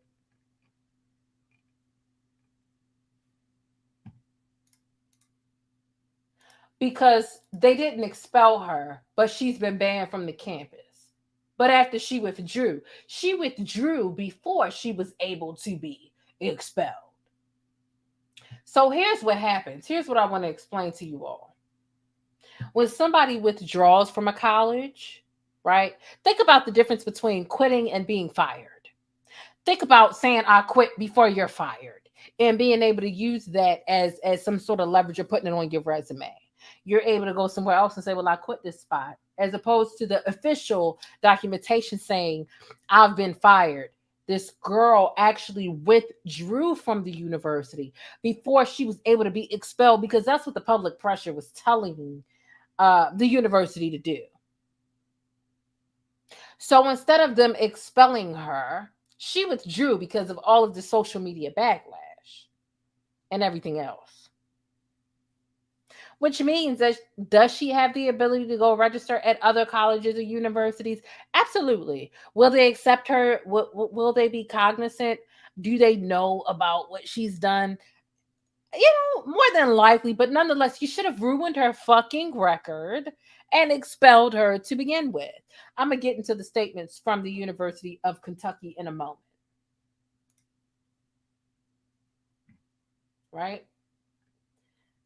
I wish I had as much time as I want, but there are a lot of her friends who are being assholes. A lot of her friends are actually racists, right? Matter of fact, let's just go through a couple of things. Some of her friends. You might be in jail, but you still putting game on them dudes' tails. Hashtag free Sophie. You'll be out soon, and in the clear, bestie, you didn't deserve any of this. I miss you so much. Here you got her friends. First of all, nigga, the farm worker. Talking about the black student, right? The farm worker hit Sophia first, and then Sophia was defending herself. I swear you guys try to make us look bad. 24/7, like, really, nigga. And this is a white person using the N-word, right? This is the main white person using the N-word. Free Sophia out the gates. The system corrupt. She ain't do nothing. Self-defense. I know you fucking lying. Right? These are her friends. Even if I was a slave, this is what they're trying to say. SLA. Even if I was a slave, these niggas can't hang with me. Here goes Sophia right here with the 2 heart eyes. This is from July 26th. This lets you know the type of person that Sophia is.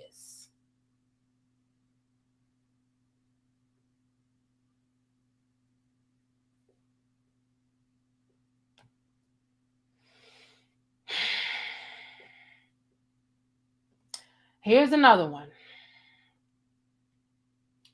Somebody said, you might be in jail, but you still putting game on them dudes' tails. Free Sophie. Like I said, again, here's her friend. First of all, nigga, the farm worker hit Sophia first. Sophia was defending herself. I swear you guys trying to make us look bad 24/7. Like, really, nigga? Here go another friend. The Dark Knight's always out making things worse. And you see they use the ninja emoji because they really mean nigga instead of ninja. But whole time, they really don't even understand the correct utilization of the word worse, because it should be worse ending with an E and not a T. Like, I'm so sorry. It's me with the red pen. It's me with the red pen. These little motherfuckers are racist and they can't even motherfucking spell, and their grammar is off point.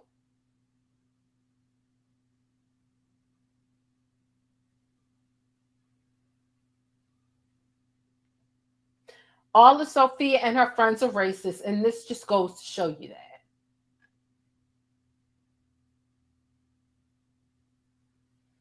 Nonetheless, here's more that I want to show you about her. Right? We already got into this screenshot, her being kicked out, whatever the case is. Like I said, she's got the patience of a saint. Shout out to Avi in the chat. I appreciate you coming through. I appreciate you coming through, Ivy. Oh. Nonetheless,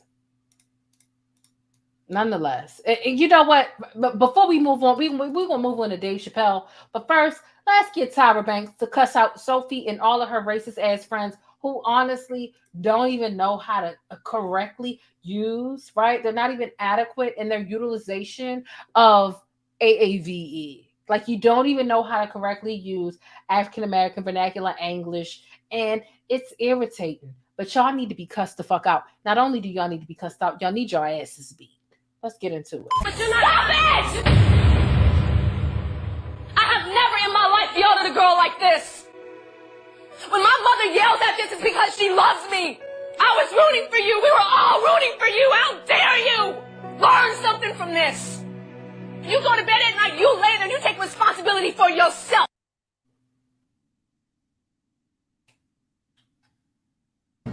Let's move on. Let's move on to the next thing and the next story that we need to speak about. Dave Chappelle, I saw a lot of people felt like I saw a lot of sixes.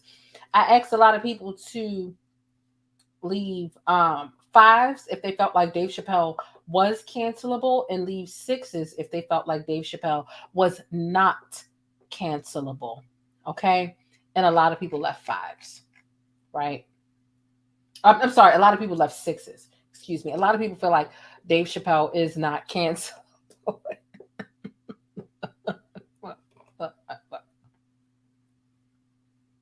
I know I got a lot of support from the last video, the last live that I did, which highlighted a lot of nothing about the last video that I did was about black folk. It was about white folk. Right. And I think I grew a significant amount of white subscribers. And look, I don't have an issue with white people, but I do cover black news, right? And sometimes white people get involved with this. And here's this woman saying, SNL receives backlash from the trans community for allowing Dave Chappelle to host. An ex-Netflix employee says, wait, I thought I canceled him. Oh. You thought you single-handedly canceled one person, one black man to be that. It's impossible to not make it about color, baby, because... And she did. Like I went to her Twitter. It's not just a headline. Like she herself. Like she really felt like. Matter of fact, I'm gonna go to her Twitter while we sit right here. I'm gonna go ahead and I'm gonna pull it up. And just so that y'all know, I'm not playing games.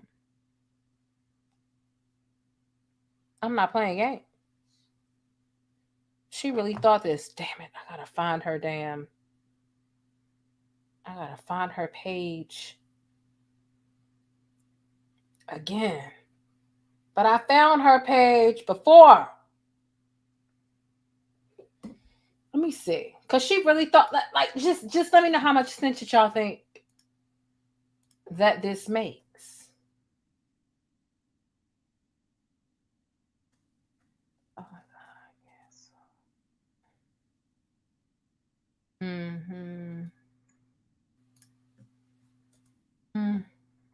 She really thought this though, and that's the part that's got me like,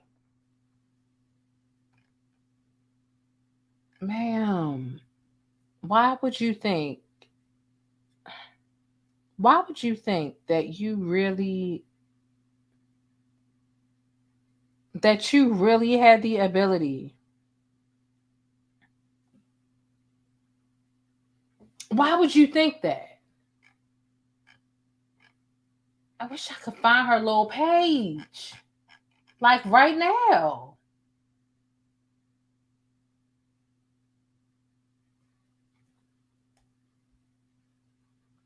I'm trying to really understand. Oh, here we go. I found it. Reign of Terror. Okay, hold up.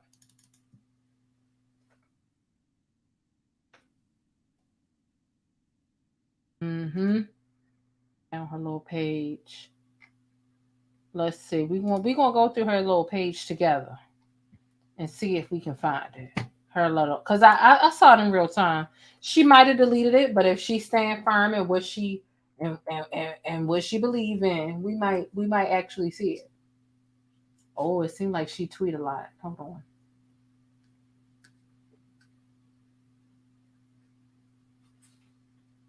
on.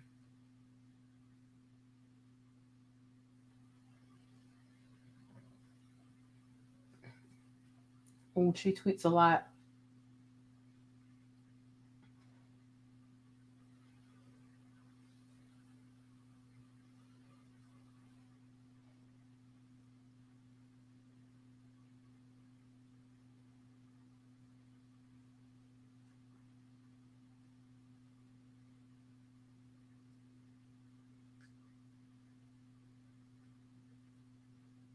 Girl.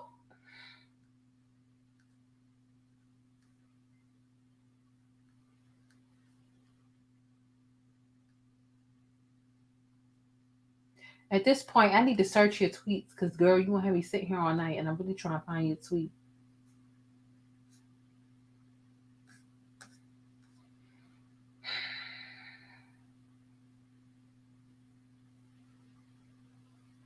What's this? Hold on.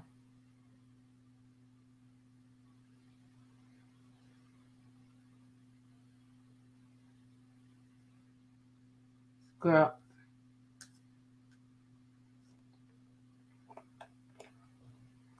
I should invite her on for an interview.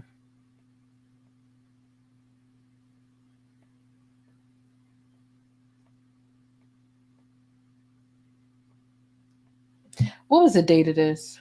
Let me see. I gotta be able to find this on my phone in a shorter amount of time by searching her tweets.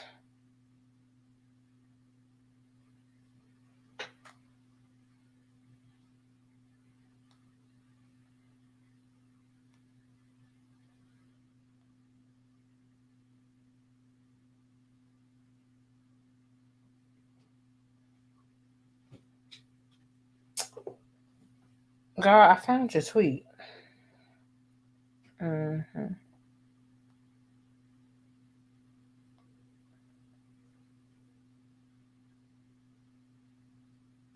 Did she delete it? She deleted it. Wait a minute. Let me make sure. Leah, hold on. Wait, I know you didn't delete the tweet, Miss Mamas. Oh, I see you didn't. You didn't. All right, cool. I can find you in a quicker way by going to my page.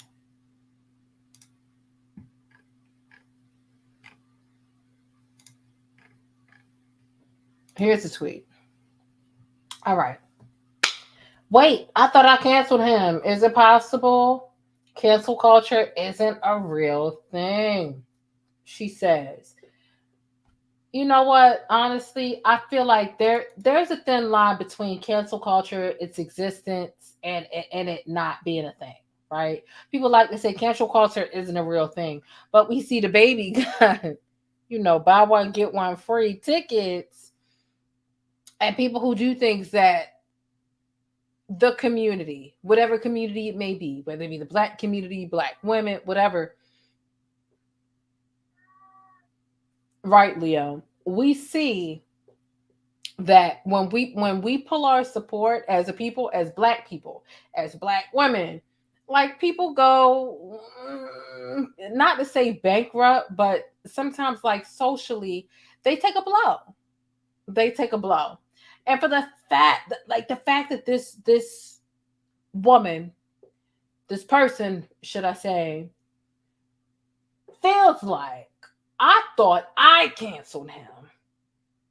Is it possible that cancel culture isn't a real thing because I canceled him and it seems my cancellation isn't working? Like, what the fuck?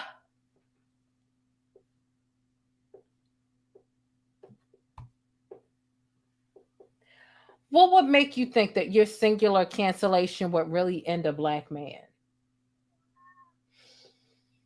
That's the part that's got me kind of sitting up here like,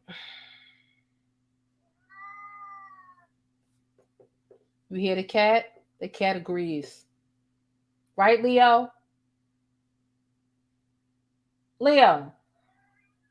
That's what I'm saying. Exactly. Because why would she think that her personal disassociation or her personal disdain for Dave Chappelle would end his career? And that's the problem, that one fucking white woman or white person thinks that they can end a Black man. Girl, we got the bliggity black cat up here to let you know it ain't happening.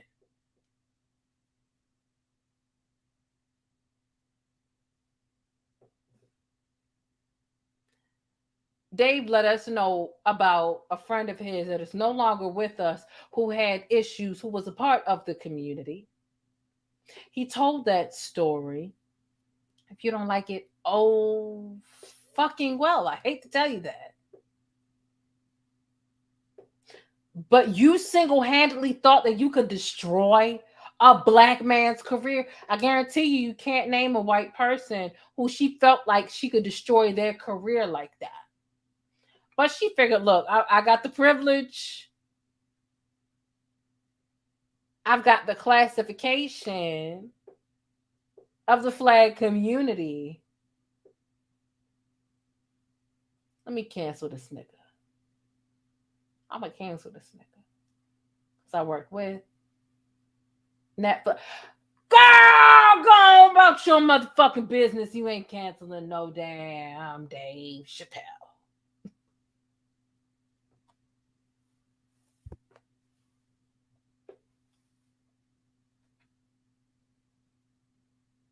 It tickled me and bothered me at the same time when I saw this shit. I said, oh, she really thought she could cancel that. I thought I canceled. Think again, bitch. I thought I canceled him. Think again. You need to think again. You're not thinking right.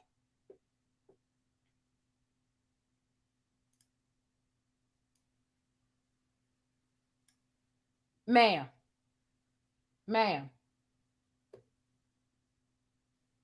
Is that what you want us to call you? Ma'am. I thought I canceled him. Think again, bitch. Girl, if you don't go. Stop it! I have never in my life yelled at a girl like this. When my mother yells at this, it's because she loves me. I was rooting for you. We were all rooting for you. How dare you? Learn something from this. You go to bed at night, you lay there, and you take responsibility for yourself. You thought you canceled him? Oh, think again. Because you fucking didn't. Woo! It's so easy to think that you have reign over a black life, a black's career, the trajectory of a black person and how they live. It's so easy to think that you have control over that shit. But bitch, slavery ended years ago. And while there are still some fucked up situations and shit in place, this ain't one of them. You thought you canceled him? Think again, Becky. Because Becky, girl, but let me move on. Because this shit was funny and audacious to me at the same time. Is cancel culture? Isn't a real thing? We've been saying it for the longest time. But see, you don't understand the verbiage of black people. See, black people talk about how cancel culture isn't real because misogyny lives and so on and so forth. But see, you don't get it because you're not a part of that thing. I thought I can't. Think again, bitch. Let's move on. Because she really thought. Wait, I thought.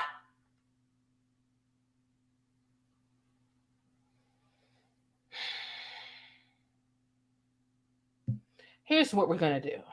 We're going to get into.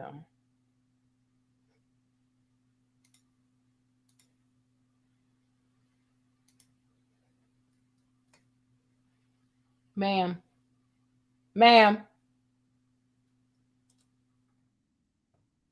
We're gonna get into the way that I be feeling. Let me make my little.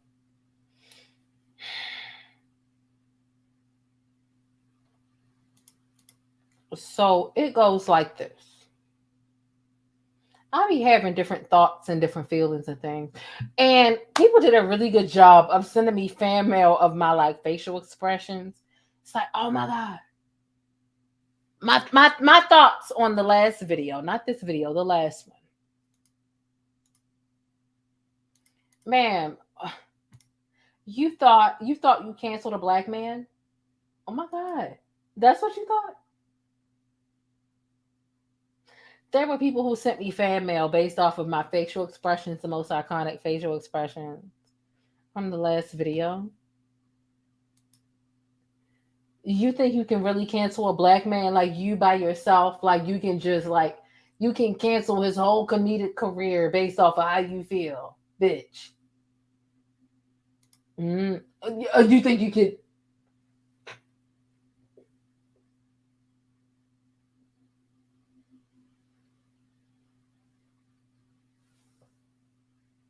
That's what you think you can do?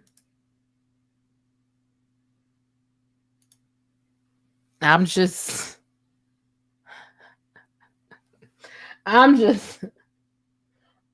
saying. That's what you thought you could do? You don't have that type of power. And you know, to let a woman that is not of color, to let her know that the power that she thinks that she has, and don't get me wrong, you know, her having this thought process, she can feel offended and actually be offended, right? It doesn't mean that her being offended has the absolute power to cancel a whole person because she don't agree with his jokes. If that's the case, every fucking comedian that we know of will be canceled because comedians, they tell jokes. There's not a single joke that exists that isn't going to offend somebody. So for you to think that a joke that is told that don't make you feel, that makes you uncomfortable, for you to think that you can cancel an entire comedian based off one joke, based off how you feel, if that's the case, no comedian would exist. Stop playing with me. Stop playing with us.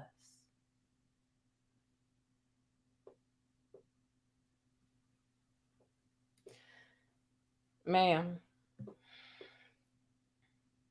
For you to think that you, and it's the fact, it's not even the fact that she didn't say, oh, I thought he was canceled. I thought I canceled him. You thought that your singular voice and your solitary disdain was enough to end a black man's career. And the fact that his career is still thriving, you mad.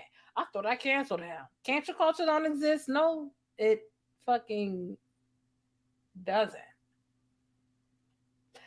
I mean, like, that's why a lot of the misogynists, black or not, white ones, right? Child molesters, all of it, they still exist. Misogyny is always, it's always going to be a thing. So I don't know why you.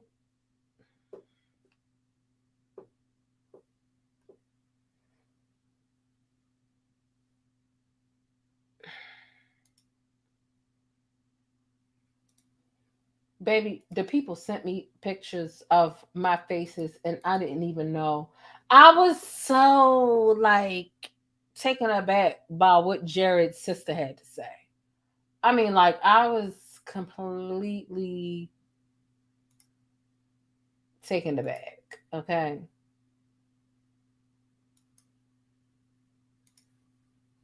That's just what it is. It was a lot going on in that last video, baby. Let me tell you. It was a lot going on. You thought I was funny, you? That nigga a munch. Okay, let's get into it. Shay said, I got some screenshots that I need to. Shay, send them.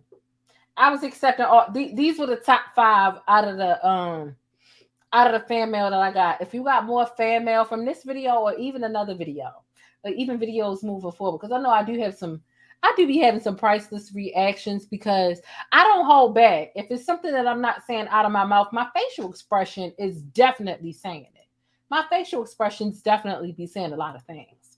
So y'all can send me stuff. Whether it be an IG DM or Twitter DM, or even if it be via email. But like, girl, now you thinking you can single-handedly cancel Dave Chappelle.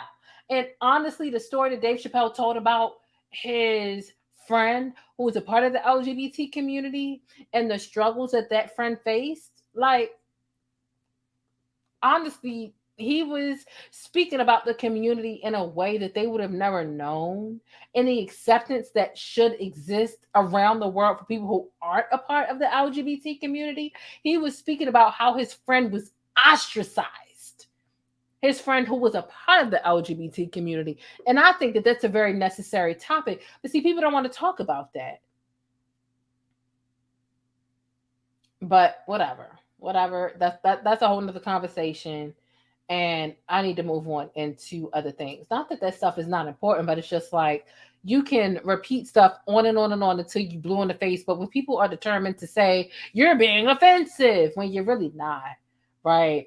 You're trying to speak about, a friend of yours, several friends of yours who live that lifestyle, who you feel like deserve equality, who don't deserve to be judged and abused and berated, right, for living a certain type of way. People want to add whatever, but Dave Chappelle didn't do anything wrong, in my opinion. Period, point blank. Period, point blank. It is what it is. It is what it is. Okay? You thought I was feeling you? That nigga a munch. Better yet, hold up. Here's the best song for me. I'm sorry. Hold up. Let me get my words right. Hold up. It's 7 o'clock on the dot. The sun has dropped. It's dark in the streets. Yeah. I got daylight savings taking my whole evening from me. Hey, I pull up. All right, I'm done. But we're gonna move on into other things. I told y'all I'm feeling goofy. I told y'all that in the chat before we even got started.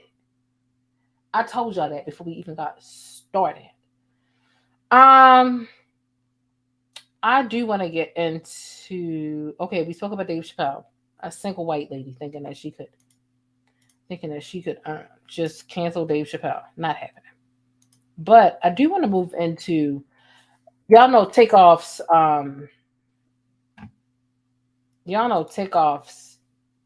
funeral was today. And I really just don't have a lot to say. There was a lot of footage. They didn't want any footage shown. There was a lot of footage that exists. And I just felt like that was crazy.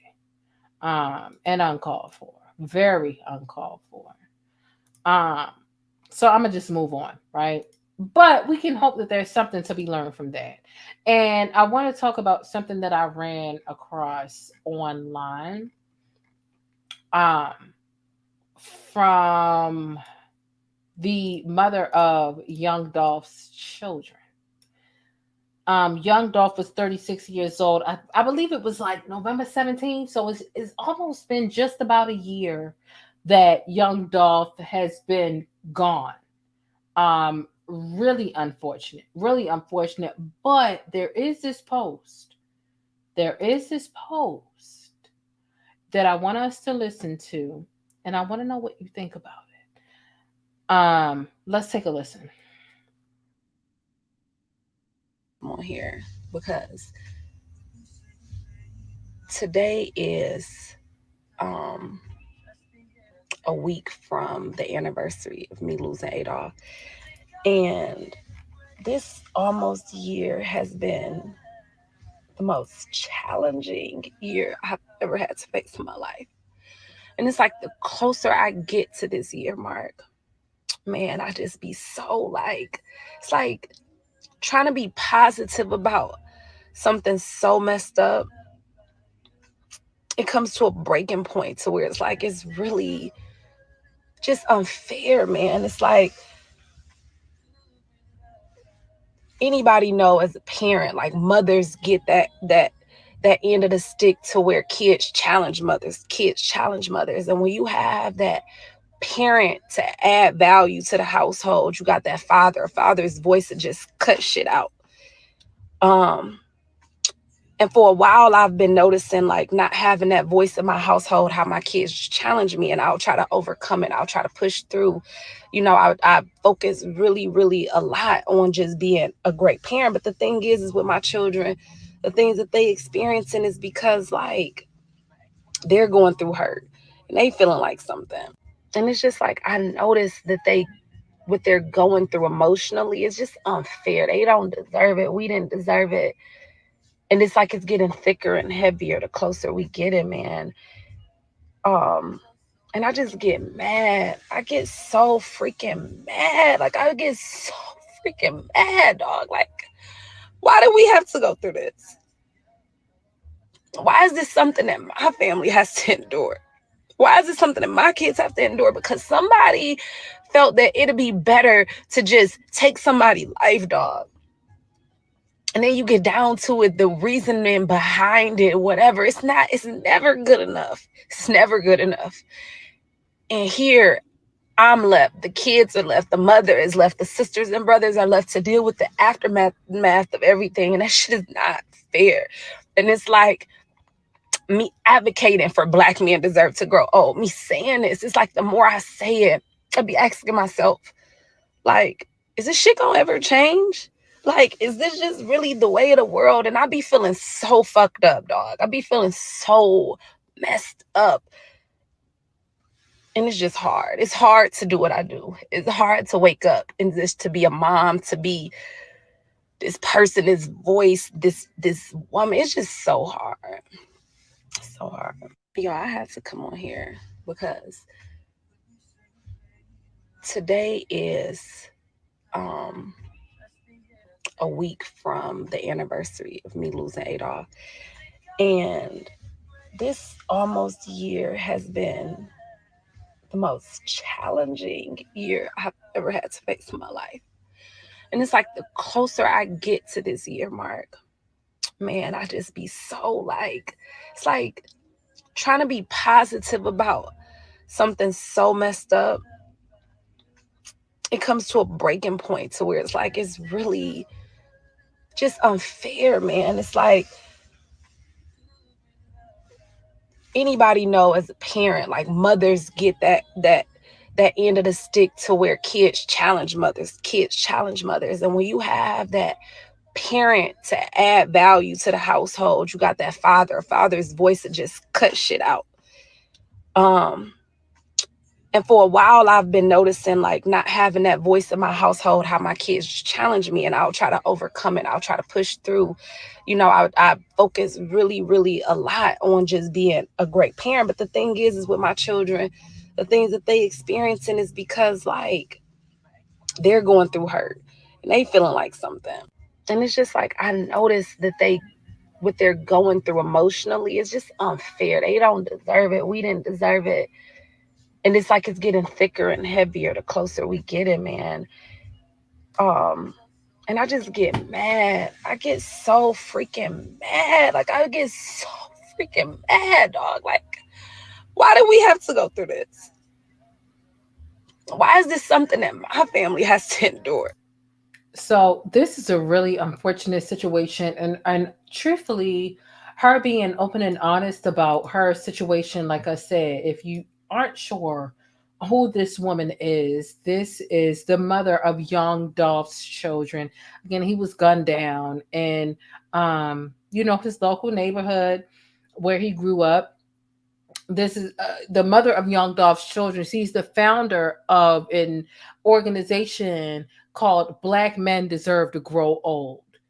We already know how and where that comes from. It's because so many of them die young. And so this organization being called Black Men Deserve to Grow Old, she asks a very valid question. When is this going to stop? Is this ever going to stop?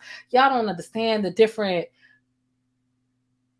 households and families and children that it negatively affects when you are out here being a part of senseless violence based off of block ownership. When you really don't own a block, you just claim the block.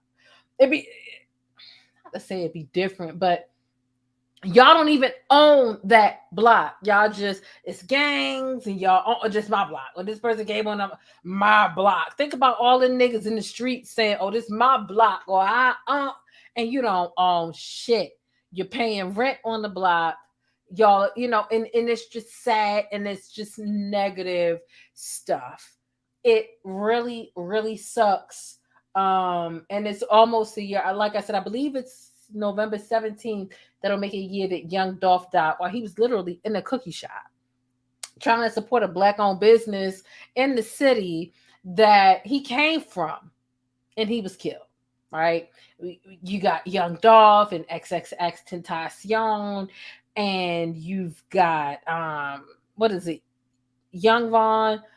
You've got Takeoff. The list is sadly endless when it comes to these young black men in the rap/hip-hop industry who are just dropping like flies based off of ridiculous differences, right? You had a man who was actually just arrested based off of a conspiracy and being connected to, let me make sure I got this right, young Dolph's murder, right? He just so happens to be the father of this young girl who was a rapper, who was signed to Lil Uzi Vert's label, and she was killed not too long ago, right? So think about it. Young Dolph was killed just about a year ago.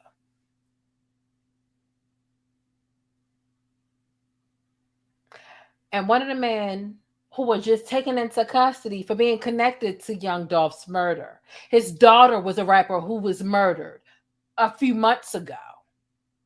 She had shit to do with shit. She was the son of a man who had something to do with young Dolph's murder. And instead of them killing him, they killed his goddamn daughter. So when you pull the trigger, you have no clue what the ripple and domino effects are going to be. His daughter paid the price for his bullshit. Sick. Sad. And I honestly can't name a different race or ethnicity of people who do the type of shit that we do to one another. It's sad. It's sad. A lot of people were wondering, like, how did she? It's making sense now that the dead rapper's father has been arrested. It makes sense now. She was collateral damage. And honestly, it hurts people's feelings more to see their children die than to just flat out kill them.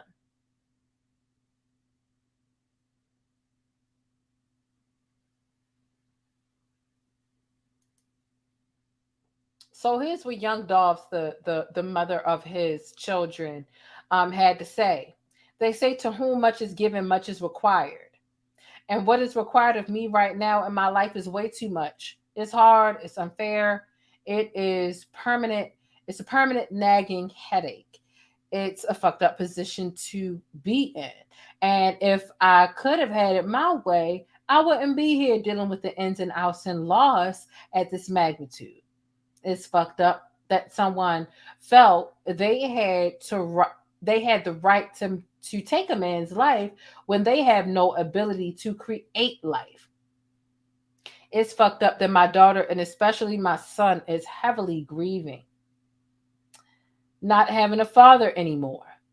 For my son, who's growing into manhood, he looks to the man in his life to show him how. And considering that he had the best, dopest, most solid father any little black boy would dream of having. It ain't a mentor around who can replace what he had. This journey is not for the faint of heart, or for whatever type of heart I have. Death is such a cruel part of life.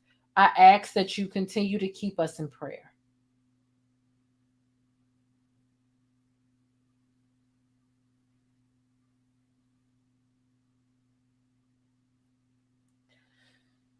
So yeah, this is a really unfortunate situation. Really unfortunate. It really brings me to tears reading things like this. Honestly, had to keep myself together while I was reading this. A lot of cash. That was her name. Yeah, it did. It seemed like the girl who was unalived in Houston in a foreign car. Yeah. So, yeah, this it's unfortunate, and her starting the being the founder of Black Men Deserve to Grow Old. Shout out to her. I went up and down her page watching all of her videos, and she's doing the best she can do to make it day by day. And she's in a much better mood than I could ever be in. Losing the father of my children, if that was a situation that I don't know what that feels like. I honestly don't. So I'm not even about to pretend, but it's just I commend her. Watching her express what she's going through, having lost the father of her children, and what she expresses and explains to be someone who was a really good father, a really good father. So, we're breaking up our own households and really making things worse. The first thing that people say when they aren't of color is, "Where's your daddy?" or whatever the kid. And honestly, not having a father in the household, it does do damage to us. It was something that was systemically started. It's part of the game plan of white supremacy, right? But it's a whole nother conversation, and I felt like it was worth talking about because we lost Takeoff, we've lost so many people. It's like, when are we gonna stop? When are we gonna stop? When are we gonna stop this pointless killing each other over regular fucking disputes? White people don't do that. Indian people don't do that. Asian people don't do that. Like, nobody else does it but us. Like, we gotta chill, and I get that violence is we gotta chill. We gotta chill. And a lot of people, oh well, if we eliminate the violence and there are so many arguments based off of, and I will willingly get into a debate as it pertains to the negative influence that is perpetuated when it comes to the music industry. If we stop all the violence in the music industry, yeah, there'll still be like a gun violence issue that we need to, discuss, or that would still be present or prevalent. But the music industry certainly doesn't help, because music is some shit that stays in your head. It stays in your lifestyle. We listen to it all the time. We really just need to get better as a people. Without unity, we're really never going to beat this system that we've been trying to combat since our great great grandparents were. And that's it. But let me move on. I'm not in the headspace to really have this conversation or this debate, but I have had this conversation and this debate on this channel before. I'm not in the headspace to have it right now, but we got to stop killing each other. Because like I said, I'm not willing to allow white people to deflect from the way that they kill us, right? Police brutality, white supremacy, whatever the case is. The first way they want to deflect from the bullshit that they do to us and the way that they treat us is, but y'all are killing each other too. What about black on black violence? Bitch, what about it? It's not for you to deflect from the bullshit that you put us through, right? From the oppression and the oppressive shit that you do to us. It's a conversation, bitch, mind your business. I won't let black people talk. I won't let white people talk about black on black violence, because honestly, it's not their business and they don't really understand where we're coming from. I get it. Resources are scarce, right? But black on black violence is a conversation that needs to be had in-house with us, between us, not with white folks from the outside looking in. And therefore, it's a conversation that we need to have amongst our own people. It's not something that we need to pretend like it isn't a problem.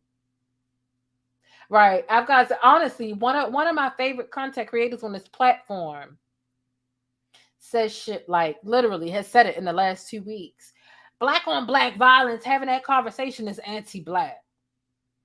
There's white supremacy has put us in a place where having a conversation about black on black violence is anti-black. Like, bitch, I know you not, and a black person, I know you not saying that Black people aren't allowed to talk about the issues within their own fucking community. Because we be damned if we allow white people to talk about it, right? Mind your fucking business. Stay out of Black people business. But we can't say stay out of Black people business and mind your own if we're not willing to have the own conversation with our own. Stop acting like we don't have pointless arguments, fatal arguments, and we don't have temperamental issues. Do they stem from a real place? Yes. But stop acting like we can't have conversations about the issues in our own community. It's time that we talk about how to rectify the disagreements that we have and start trying to be more unified and be as one.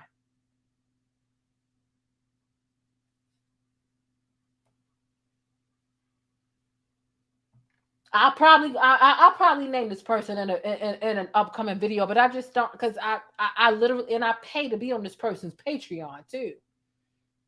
And they literally act like even being a Black person talking about Black on Black violence, it's anti-Black. Like, stop with the virtue signaling bullshit. I get it. Like, this is a person that I do like watching their content a lot, but they like to call any and everything anti-Black. Everything, like, Black people talking about the issues in their own community is not anti-Black. Whether it be within the music industry or like within our own shit. Stop it. Because the moment you act like the problem doesn't exist within our own people is the moment we let this shit continue. It's like a person pulling up to Alcoholic Anonymous and saying, I don't have a problem, so there's nothing to fix. You pull up, there's a problem. There is a problem. But all right.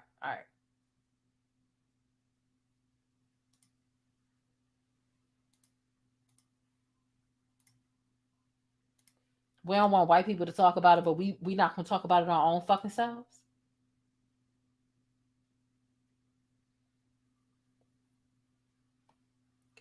Stay tuned, and I'll call the person out. I love this person. I do. I love him. I loves them down. But I realize that they're flawed in many ways, and that's not okay with the fuck they saying. It's not okay. Let's move on to something else. We talking Black news. Let's talk about a Black woman. Let's talk about a Black woman who deserves all of her flowers, and it sucks that people get their flowers when they're gone. This wasn't a woman that I necessarily grew up with, but I do know that she made a lot of history. And she would be 100 years old today, even though, what is today, like November 11th or something? Technically November 12th. So this is something where her birthday was on November the 9th.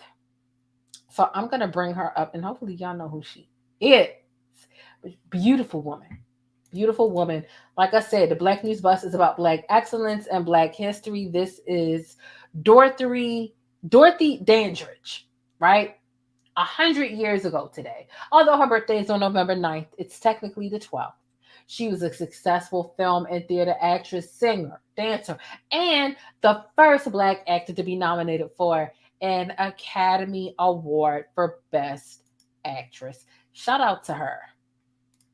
Just complete and absolute shout out to her. And that's some Black excellence, and that's some Black history that I do feel like deserves to be talked about. It needs to be talked about. Period, point blank. Period, point blank. Now, here's another thing. And let me know if you know who she is or and what she's about, or what's your favorite production that you have seen about her. Okay? Let me get into the next thing. We're going to talk about Columbus Short, and then I got some more Black excellence and / history to get into. Okay. Columbus Short stay getting into some issues, baby. He stay getting into trouble. Like, what is really going on? Do y'all like Columbus? Put a 9 in the chat if you like Columbus, and put a 11 in the chat if you don't like Columbus. Do you like Columbus Short? Or do you not like his acting or his person? Don't. Let me know. A 9 if you like him, and 11 if you don't. I'm about to let you know what's going on, because he stay in these legal issues. A judge then granted his neighbor a temporary restraining order after the neighbor claimed that he referred to himself as a killer and threatened to beat him up. I see some people like him. What was the movie with him? And that was a movie where he didn't do bad, and I Can't Even Hold You. It was him. No. They was robbing. Were they robbing? They was robbing a bank. Was Chris Brown in the movie? Oh my God. Y'all gotta know what I'm talking about. It was a movie and like the money trucks that go pick up the money from, couldn't have been Takers. Was it Takers? Do y'all know what I'm talking about? I think about to have to Google it.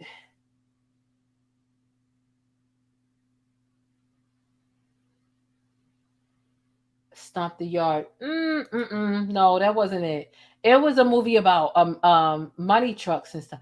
Was it Takers? He was in that too. I can't believe that. Let me see. Columbus money truck movie. Armored. That's what it was called. It was called Armored. It was an armored truck that they was trying to like get the armor. That's what it was called. Okay. No, Takers had Chris Brown, Idris Elba, Michael Ealy. T.I.'s ass was in there. But they had a lot of sex. Oh, they had a lot of sexy men in that damn Takers movie. Idris, Michael Ealy. Hell, it was even a white man that was in there that was pretty fine too. Yeah, they was different. Yeah, the one that Columbus Short was in, it was called Armored. Who else was in there? Let me see. What was the Armored's cast?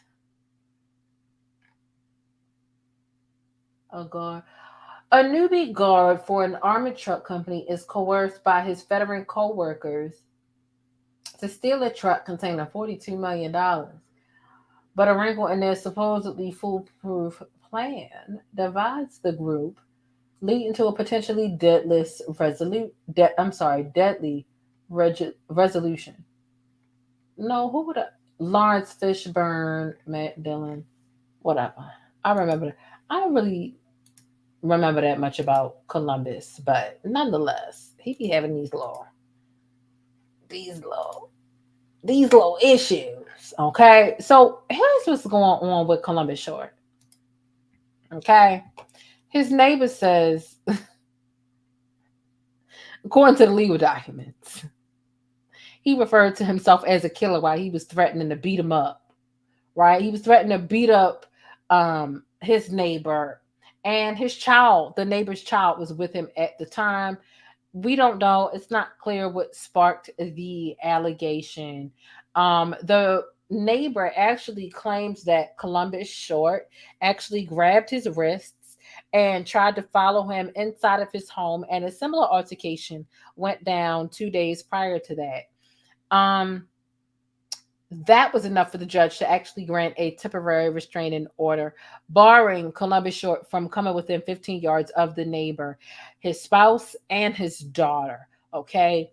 And if you don't know, when you're given a temporary restraining order, you have to show up to court the week after that to get your permanent restraining order if if that's a thing. So you've shown whatever proof in order to get your temporary one. You show it with the same or more proof in order to get your permanent one. Just because you get a temporary one doesn't mean that you're going to get a permanent one. So the temporary restraining order really is something that only exists for about 7 days or until the other person is served and the other person actually shows up to court. It really depends. It's a case by case basis. None of this stuff is solidified or in fact. But that is just, temporary going on, leading into permanent restraining orders. Keep in mind, Columbus Short was actually arrested back in February after the police were called to his home over an argument that he had with his wife that allegedly got physical. He was charged with 2 misdemeanors, although those charges were allegedly later dismissed. According to Columbus Short, he says, quote, "They dismissed the case from what I was told because the prosecutor felt that there was no wrongdoing," end quote. So we don't know. In February, the police were called to Columbus Short's home based off of a domestic dispute with his wife. Now he's got this dispute with his neighbors in which he's saying, "I'm a killer." He's grabbing their wrists, allegedly, right? And all this stuff is alleged in according to reports, along with all things stated in this video. And look, Columbus Short, the short man complex. What's going on? What's going on, buddy? What's going on, buddy? Yeah, these are a lot of legal issues. So we don't know if the judge are going to connect these two and feel like, look, are you being violent? Because in February, we saw you earlier. We don't know. The final protective order hasn't been granted yet. It hasn't even been a week since this one. And at the very least, when you're granted a temporary restraining order, you don't have the hearing for your final restraining order until a week later. But sometimes that can be postponed, or if the other person doesn't show up and so on and so forth, it could last a bit longer than that. And I hope that makes sense, but court proceedings can be so kind of confusing. So that's what's going on. There's not a permanent restraining order. And just to keep it clear, a temporary restraining order, you don't have to have the same burden of proof for the temporary one as you need for the permanent one.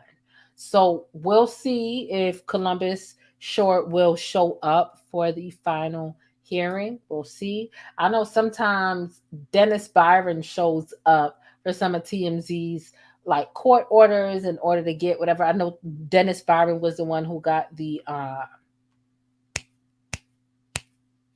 footage for Tyrese with his child support hearing and all that other stuff. So he is the hip hop inquirer, but sometimes he does do like contractual work for TMZ as well. So we'll see if we'll get any in-court footage as it pertains to Columbus Short and whatever he's got going on. So I want to get into something else and ask you all a question. Okay?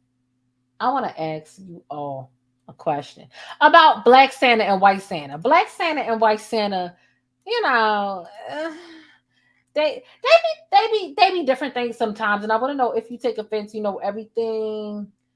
Everything is about color and equality. Let's get into it, and I got some questions about a Black Santa versus a White Santa. I want to know what you think. On your wrist, plain Jane. You're tuned in to Jane, the plainest Jane. Be sure to thumbs up the video and subscribe, and let's get into it.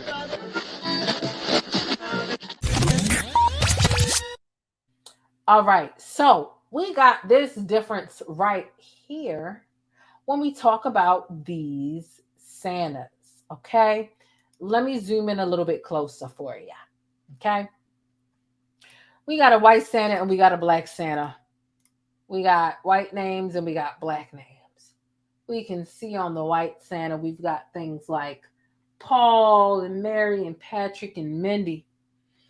And for the Black Santa, we've got things like Kayla, Damien, Taylor, Joseph, just lots of Black names. And some people feel like, okay, we got some like Daquans and different. They feel like it's a little racist. They feel like there are some things going on that just don't make sense when it comes to these two different Santa Clauses. And I want to know what you think. Brianna, what is this? What does this say? Lashea? Goody? Look, I just feel like the white Santa's list is longer than the black Santa's list. He's got more names over there than we got over here. I don't have a problem. Nia. Okay, Nia. Goody. This is La something. I wish I could really understand what it is. Lashia, is that what it is? Dwayne. Kayla. It's lots of black names over here and things. And some people feel like it's a damn shame that these two different Santas got two different names. And I just feel like, what's wrong with us having a black Santa that's calling out our names and giving us the gifts? And the white Santa having his little, different names and shit. What's wrong with that? Why we gotta have an issue with everything? But I don't know. Do y'all feel like some of these names are a little too black? Like, what's going on? I don't got a problem with black names on a black Santa and white names on a white Santa. Why would we have an issue with that? Because if the whites, imagine if these Santas could talk. And the white Santa trying to say all black ass names. LaShawn, Deshawn, Rowan, Jacoby. You know what? The name Jacoby, I know it's one of these people in the NFL that's got the name Jacoby. And I'm like, you just couldn't decide, could you? Between Jacob and Kobe. You had to Jacoby. You had to put him. And that's me being black, talking about the name Jacoby. Because what the fuck? It's either Jacob or Kobe. Pick one.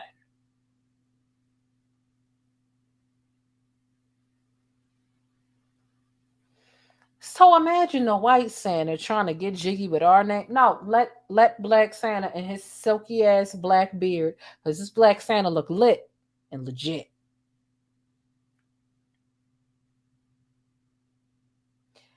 Let this black Santa name off our black ass names and let the white Santa name off his fucking name.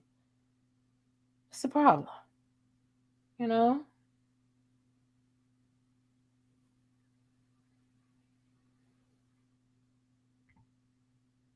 It's really going on. I don't see the problem with this. Some people had a problem. At some point we want representation, and then we also want the white Santa to be naming off our black ass name. Like, what the fuck? Pick a side.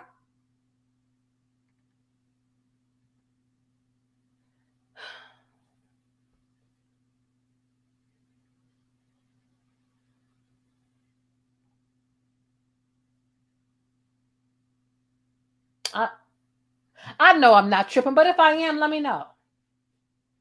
Let Black Santa read our names off in his black ass voice.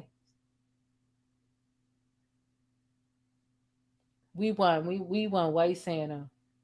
We believe in black Jesus, but we want a white Santa naming us and our kids. And come on, man, let Black Santa do his thing. DeMarcus.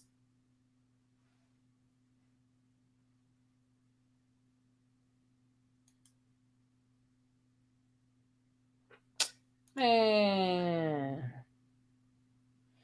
Hello. Shout out to the Porsches and the Mercedes, though. Like, what's really going on? What's some good reindeer names? Hold on. What's the reindeer? Hold on. Dasher, Dancer, Prancer, Vixen, Comet, Cupid, Donner, Blixen. That's what it is. That's not 12, though. Hold on. Dasher, Dancer, Comet, Cupid, Donner, Blitzen. I'm missing a couple names, but I got most of them down pat though. But you know what? They sound pretty black. Hold up. Dasher, Dancer, Prancer, Vixen, Comet, Cupid, Donner, Blitzen. It's definitely given African American. It's definitely given African American. The reindeer name is definitely not given Caucasian. So Jesus was black, and Santa definitely is black too. Yeah. Yep.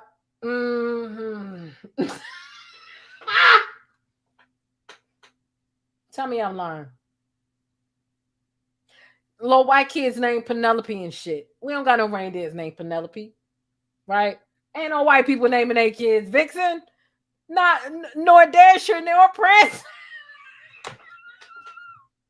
Please.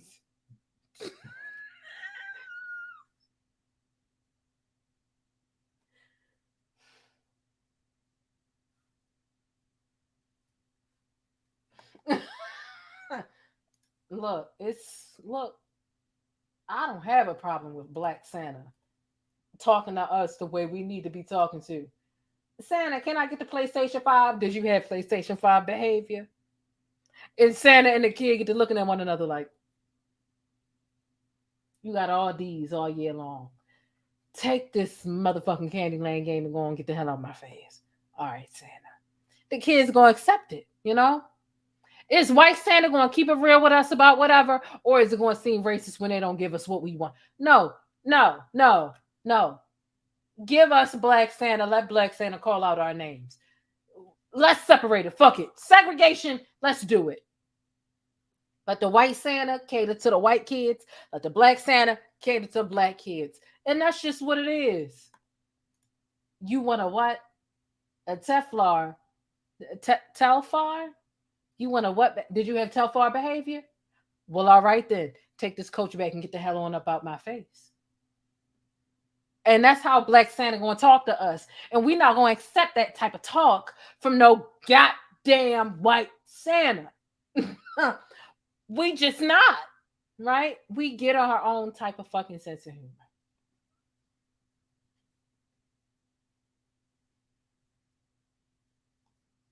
Period.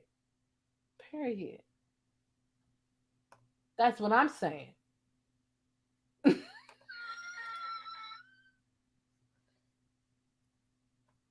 And that's just how it goes. We're not accepting that type of talk from nobody that's not black. Period. You want what? Did you? Okay. You take what the hell I give you and go on about your bed. Okay, Santa. Next year, I'm... Stop playing. I'm down with the different color Santa. Fuck it.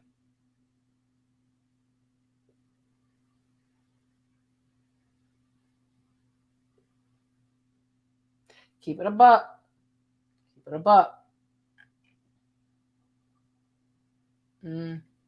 Yep. Again.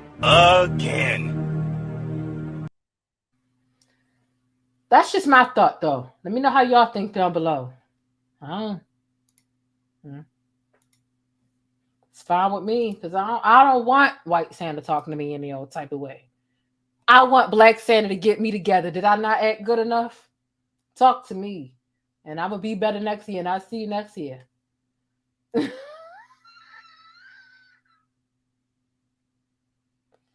And that's just that on that.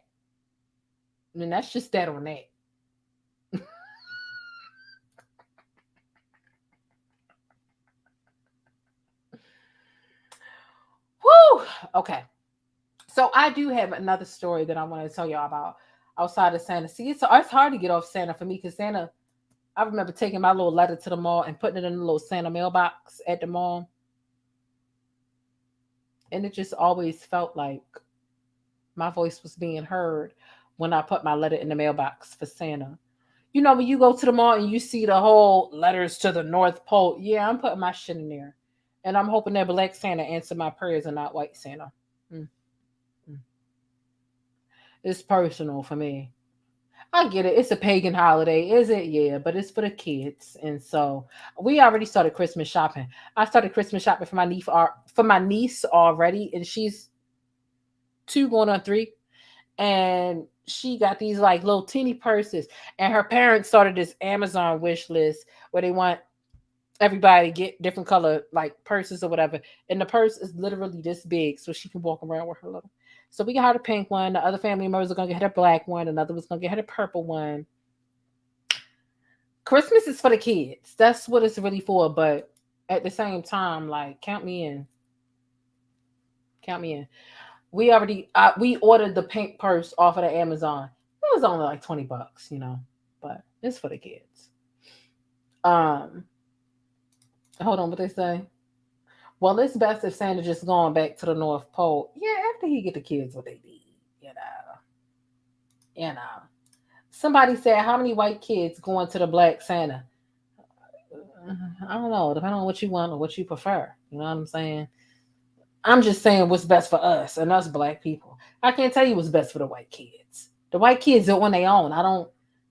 My channel is about the black people and about the black kids. Matter of fact, I'm doing Christmas for at least one kid. I'm thinking about doing 2, but I'm not sure if I can commit to that. But I am doing Christmas for a black kid here on my channel because I saw so many black toys and Barbies and dolls catered to black children and Target and inspired me. So I am going to do Christmas for one of my subscribers who are parents who have a child that they're doing Christmas for. So that's that, and I'm excited to do that and do Christmas for one of my peoples. Okay. I wrote a letter to Santa asking for a Cabbage Patch Kid, though he gave it to me for Christmas. It was really great. Okay. You never know who is really Santa Claus in your life. Who is really Santa Claus in your life? Okay. The Cabbage Patch certificates were everything. Honestly, what was really everything for me was the Build-A-Bear. Because the Build-A-Bear will also give you a birth certificate. You can put the name, the first and last name, buy the Timberlands, the jeans, the polo shirt, whatever it is that you want to buy. But that was something that was for me. But yeah, I haven't really decided what the ins and outs and the requirements are going to be, but I decided because I've seen so many black dolls, whether it be for a boy or a girl. I just saw so much black representation in the toy department of Target. The last time I was in there, I was like, oh, I'm going to do Christmas for a kid, somebody who watches my channel. And that's what I'm going to do. So I'm excited for that. I just haven't decided the ins and outs and how to enter or when. The Baby Alive was kind of the real deal, for real. I don't even want to hold you, but nonetheless. Let me see what. Oh, there is another story that I do want to tell you all about. Very unfortunate situation. Very unfortunate situation. And let me go ahead and get into this news clip, and then I'm going to tell you about the details of this situation.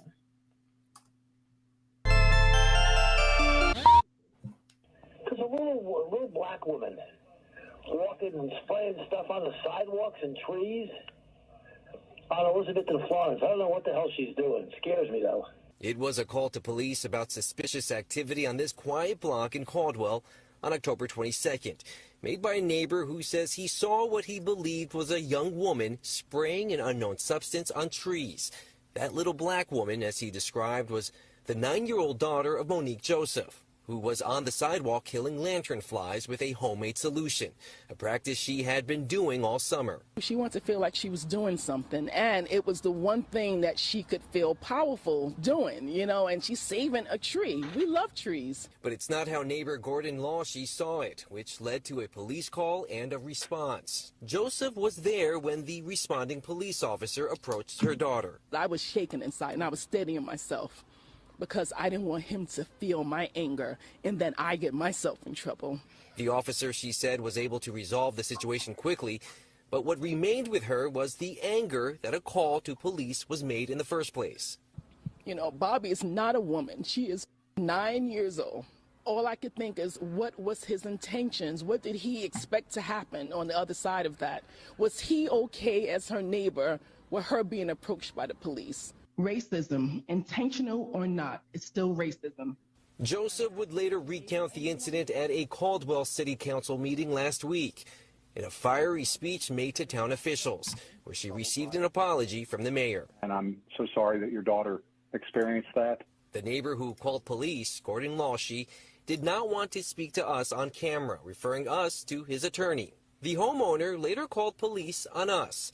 As many as 3 police cars responded to the scene Thursday afternoon. An attorney for Mr. Lawshe told Pix 11 News over the phone that the incident was a result of a complete misunderstanding and it's now being blown out of proportion. He also warned of a possible defamation lawsuit against several individuals, including the girl's mother, may now be on the horizon. In Caldwell, I'm Andrew Ramos, Pix 11 News. Hold up. Rolex on your wrist, Hold up. Let me make sure I understand this correctly. Hold up.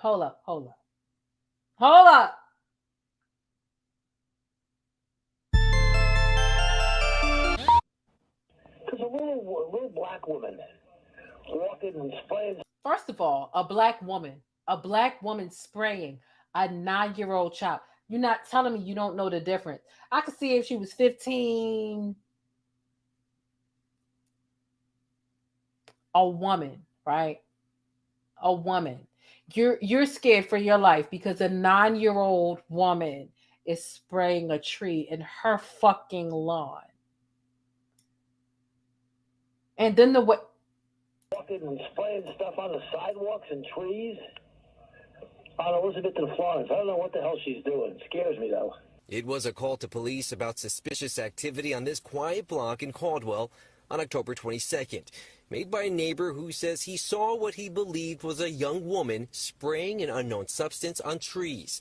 That little black woman, as he described, was the 9-year-old daughter of Monique Joseph, who was on the sidewalk killing lantern flies with a homemade solution, a practice she had been doing all summer. She wanted to feel like she was doing something, and it was the one thing that she could feel powerful doing, you know, and she's saving a tree. We love trees. But it's not how neighbor Gordon Lawshe saw it, which led to a police call and a response. Joseph was there when the responding police officer approached her daughter. I was shaking inside, and I was steadying myself, because I didn't want him to feel my anger and then I get myself in trouble. The officer, she said, was able to resolve the situation quickly, but what remained with her was the anger that a call to police was made in the first place. You know, Bobby is not a woman. She is 9 years old. All I could think is, what was his intentions? What did he expect to happen on the other side of that? Was he okay as her neighbor with her being approached by the police? Racism, intentional or not, is still racism. Joseph would later recount the incident at a Caldwell City Council meeting last week in a fiery speech made to town officials, where she received an apology from the mayor. And I'm so sorry that your daughter experienced that. The neighbor who called police, Gordon Lawshe, did not want to speak to us on camera, referring us to his attorney. The homeowner later called police on us. As many as 3 police cars responded to the scene. So let's get this straight. You called the police on a 9-year-old girl spraying her own tree in her own lawn. She wasn't touching your property. This was a 9-year-old girl who was making her own solution that she felt like was, could possibly be a pest control one day. Like her mother said, it was something that she felt like she was in control of. Right? Lightning bugs are something that some people collect because they think they're cool. Other people feel like bugs are something that they want to kill. And nobody was killing bugs on his property. She was killing bugs on her own property. And she was experimenting with the different ways this kills them. And she could have possibly invented the next fucking raid. And that was her business as a 9-year-old. And what she was doing. This could possibly be a black fucking chemist growing up, for all we know. And you call the police because you feel like her spraying a tree got you threatened. We heard the call in the beginning of the news clip. It's scaring the shit out of me. It's scaring you? Her spraying a fucking tree in her own lawn? and you called her a woman instead of a child. And then when the news try to get your side of it, because you know you're wrong. If you really felt like you were right, and let's just say she was like pointing a gun at your fucking house, you would have definitely came out and said, but you didn't have anything that you really felt threatened about. You knew you were wrong. So you called the police on the news, and now you're threatening the parent of the 9-year-old that you call. You're threatening to sue them for defamation of character. Because they're telling people exactly what you said. The police call says all that needs to be said. She was spraying a tree that wasn't on your property, and you're suing them for speaking out about what really happened. That's not defamation of character. You're a suspected white supremacist. And you're suing them for telling the truth about the bullshit that you did.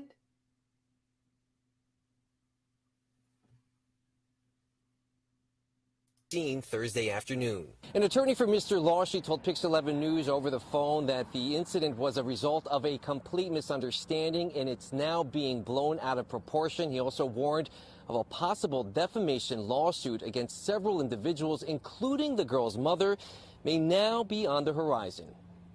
In Caldwell, I'm Andrew Ramos, Pix 11 News. Rolex on your wrist, a plain Jane. Pest control. This is her trying to come up with her own pest control solution. It wasn't on his property.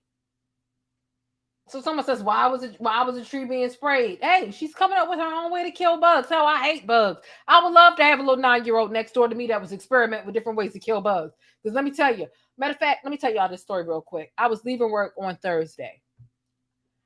Purse outside my building. Something told me, first of all, I knew I shouldn't have touched it. I knew I shouldn't have touched his purse. It was a Coach bag, right?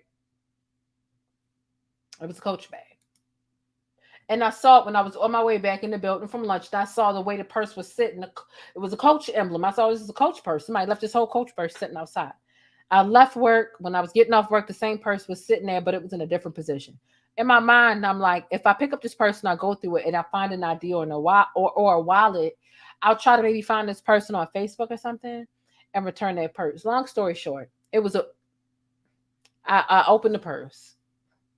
I opened the purse. I'm going through the purse because I already noticed, like I said, the Coach emblem was facing the front when I was coming back from lunch. But when I left the work building, the purse was sitting completely backwards. So somebody who's already ransacked it for the money. I'm not like looking in a purse for money. I'm really just trying to return this shit to whatever. Even if somebody takes all your money out of your wallet or your bag, if you lose it, you still want it back, right? Because whatever. I go through the purse. I'm going through the purse. And when I go through it, I'm propping it up on this railing, right? That was kind of like leaning on my person. I'm just looking for an ID so I can like search for the person on Facebook, wherever, to just try to return it to them, right? I'm going through this purse and it's a spoon in there, right? A spoon.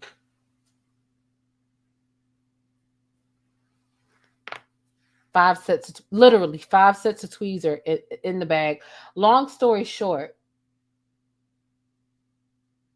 this is a person who does meth frequently, right? You can take a look at the purse and see this ain't no spoon that's for eating oatmeal. It was a little piece of white ball thing, whatever. You could see it was lit on fire. Or like 5 pairs of tweezers in there, 2 specific straws that were the same. This was a meth or crack. I'm not like sure. I don't know the difference, right? All I know is some people light fire to the bottom of spoons to do fucking drugs. That's all I know.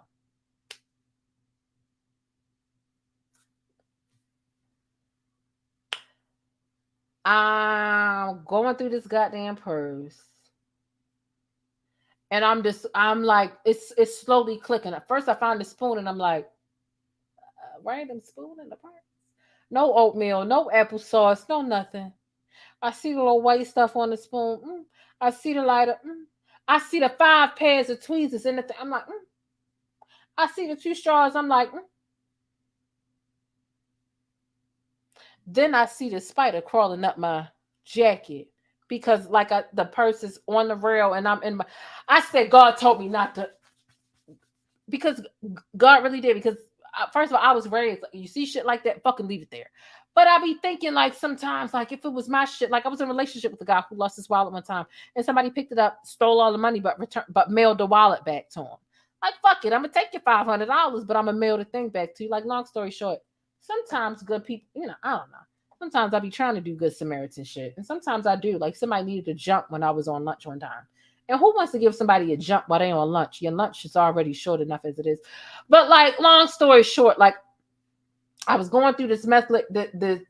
I don't know what tweezers do. All I know is it's abnormal for somebody to have 5 pairs of tweezers in one purse, along with the meth spoon and the white thing and the 2 straw. It was clearly some drug shit, baby.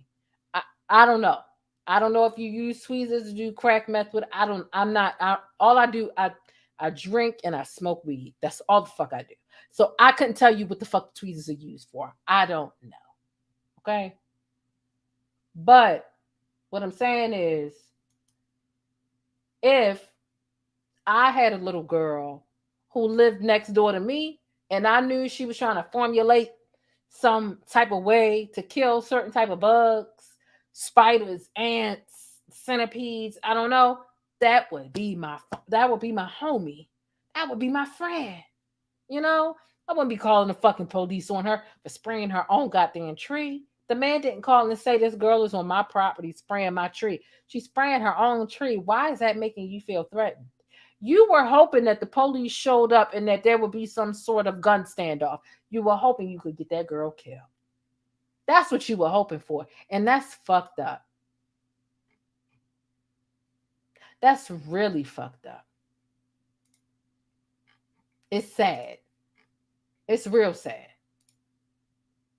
And I just can't get with that. And I don't know how you continue to live next door to somebody like that. It's really sad that the police can be dispatched like that, but you know that he knew he was wrong because the news is there to get their report. Hell, if you felt like you were in the right, why were you calling the police on the news reporters? Now you got 3 police officers showing up to the news reporters and they speaking to your lawyer. If you really felt like this person was lowering the property value of your neighborhood, you would have came out and you would have spoke up.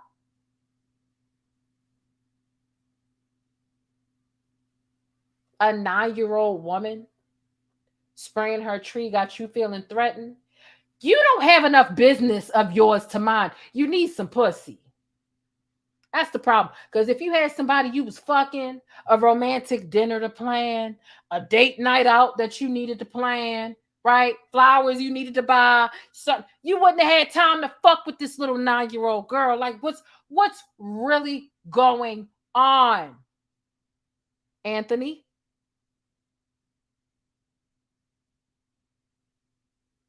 I need to know. I need to get Andrew Caldwell on here. Where is he at? Because there's no way that this 9-year-old girl is your priority instead of your whole adult life. You where Andrew? Wait, let me get Andrew. Cause he got me mad. Y'all need to stop. Y'all need to grow up. Grow up. I'm tired of telling y'all to grow up. Y'all need to stop it. I'm tired of it, y'all. You ain't finna work me out.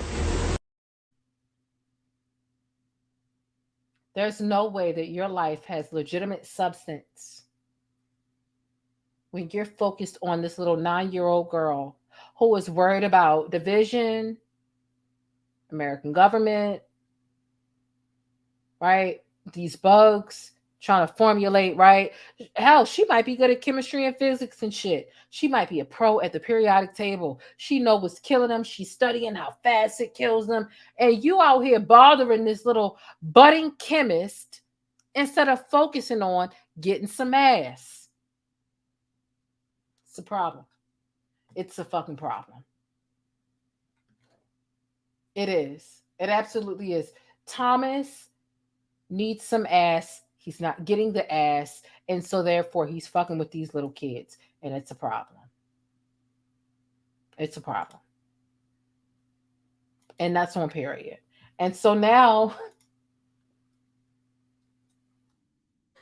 somebody in the Discord then sent me a new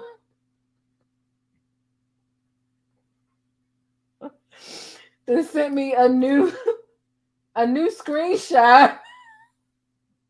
This is it. This is the one. I'm going to be using this on Twitter. Why are you not focused on yourself? Why are you not focused on yourself? This is what we need to know. And that's on period. And that's on period. And that's it. And I'm going to stop talking about him because he's not as important to be taking up all this time. But I do want to clown his ass because he's a fucking clown. He's a clown.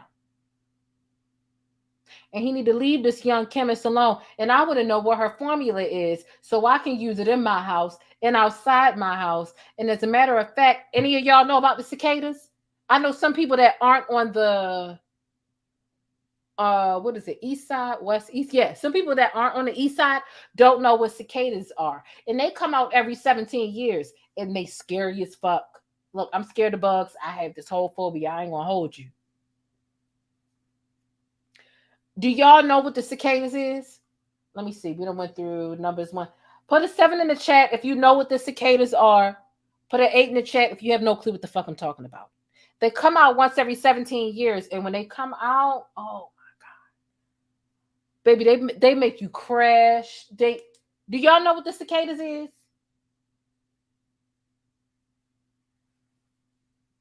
You know cicadas? You don't. 7 if you know what the cicadas are. 8 if you don't. See, because sometimes I be asking y'all to put numbers, and some of y'all put them when y'all chasing the bus, and I have no clue what the numbers y'all talk about. I'm starting to write them down. You don't know cicadas. So I got all the numbers. 7 if you know what the cicadas are. 8 if you don't. If anybody could please come up with something to kill them goddamn cicadas. Because I almost crashed. Last time they came out, they came out this year, right? But before that, last time they came out, I was in middle school.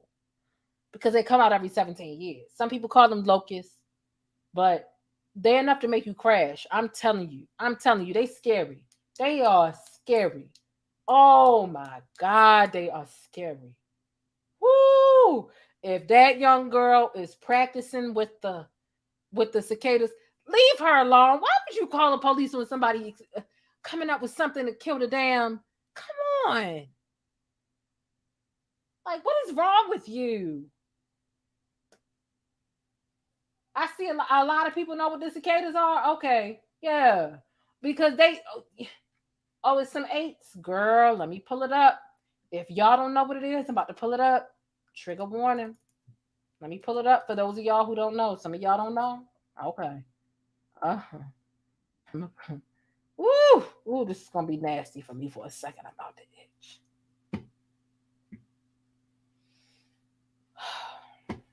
For those of y'all who don't know, I can't even explain the way they come out in droves, like, and they're so loud, like the little boy be saying in my one commercial. I can't even explain the way that they come out. If you don't know, you don't know. If you remember the way stink bugs came over here, kind of think about that, but worse.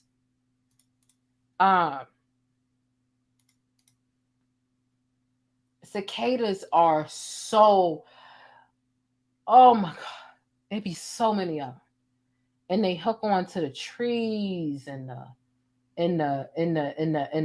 everything else. It be so many of them. It's just no reason. I'm going out the country next time they come. They literally come every 17 years. Oh my God, they are so nasty. They're like really addicted to trees, and they're blind. So And then the exoskeletons look just as bad as they do. Cicadas are horrible. It just be so many of them. It'd be more cicadas than there are flies out. I mean, like, oh, it's just so bad. Y'all don't understand. If you don't know, you don't know. If you're not on the east side, then you don't know. It's really only an east side thing. People over in LA, in the middle of the country, they have no clue. You try to talk to them about it, and they think you're being dramatic. And honestly, it's not. It's a real bad epidemic. Every 17 years, and they dig these holes in the ground, and they hibernate, and they come out. And don't get me wrong, although they only come out every 17 years, you will find some of them in between the years that just so happen to be, they just don't come out in this, like, disgusting swarm as they do every 17 years. I'm talking they crashing cars, crashing buses. I can't even begin. If I sat here and explained them, I'd be sitting here for the next 30 minutes trying to explain to y'all how bad they are. Like, y'all, if you know, you know. If you know, you know. I remember in the middle school, I remember how bad they were, and they were just as bad. You would think that me being 17 years older from the time I was in middle school last time, and when they came out this time, I'd be able to handle them a bit better. They just as scary, if not worse. And they big. They are like 12 times the size of one fly. Like, they are so bad. So bad. Oh, Leo don't handle shit. He just look at them. He just look at them, and he just let me know that it's there. By the way, he look at it and look at me and look at it and look at me. That's how I know a bug is ever in the vicinity, because Leo be like, or he'll just be like following around with his eyes, and I'll know. Oh my gosh. They are horrible. They're horrible. Yeah, they do sing. They just make this noise like, oh my God, it's horrible. It's horrible. I almost crashed this year. I wasn't driving in middle school when they came out last time, but this year I was actually driving, and thank God my foot was on the brake by the time I realized that one was in my hair over here on the let me just get away from this subject. Oh my God. Because y'all don't understand, and I can't explain it in a way that y'all not gonna think, because I can already be kind of like dramatic, right? Like, my facial expressions can be kind of dramatic, but I'm not being dramatic when I talk about these cicadas. They're really some fucking aliens. They're so bad. They're so scary and so blind and so harmless, but that doesn't matter, because if you got more than 4 legs and you crawling around and you big as shit with these red ass eyes, you're fucking scary. You shouldn't be in my house. You shouldn't be in my hair. You shouldn't be in my person. You shouldn't be in my car. And by the time I realize you're in my vicinity, I'm freaking the fuck out. And you would hope that I'm not driving, but sometimes I am. By the time I realize you're here, oh my God, they are some scary motherfuckers. The exoskeletons of them, because they crawl out of their little, like, they crawl out of their like little shell. The exoskeletons are just as scary as them. I'm telling you some good shit.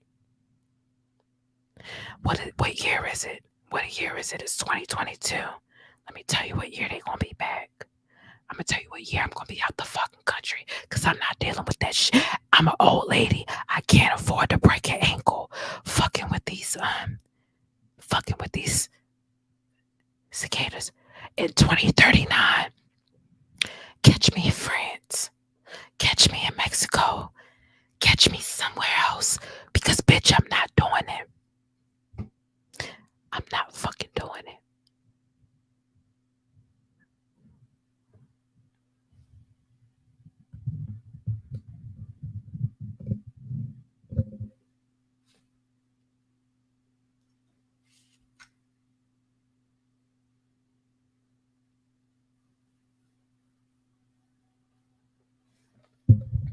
Let me tell you something. When I found out that the one was in my hair while I was driving a couple months ago, I showed up back to work and I couldn't even calm my heart rate down. Because when I realized he was in my hair, I slapped myself so bad. I smudged my eyebrow up. And you know how much it takes for me to mess up my eyebrow? It's the only time in life I've ever slapped myself and messed up my eyebrow. My eyebrows are very important to me. But I'm gonna get up off of these cicadas because they creepy as fuck. They creepy as fuck.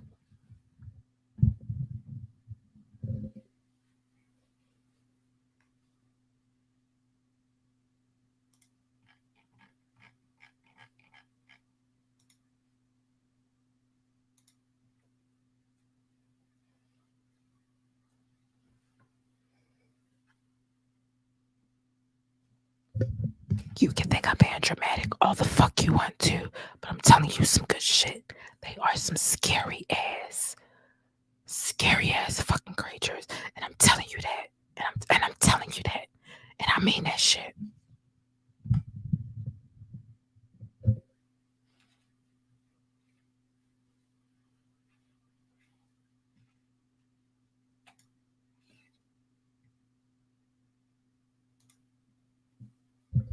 Yes, I beat myself up.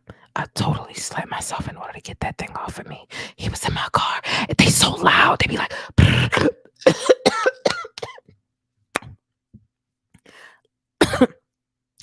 loud in your ear while you driving.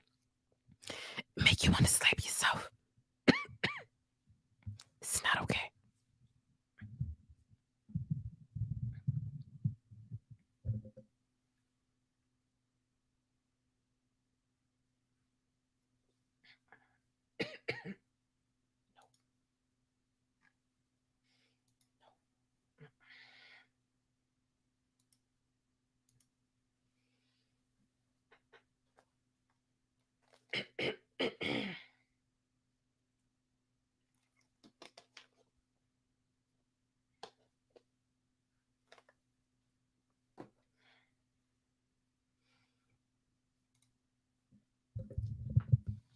Some people want Jane ASMR.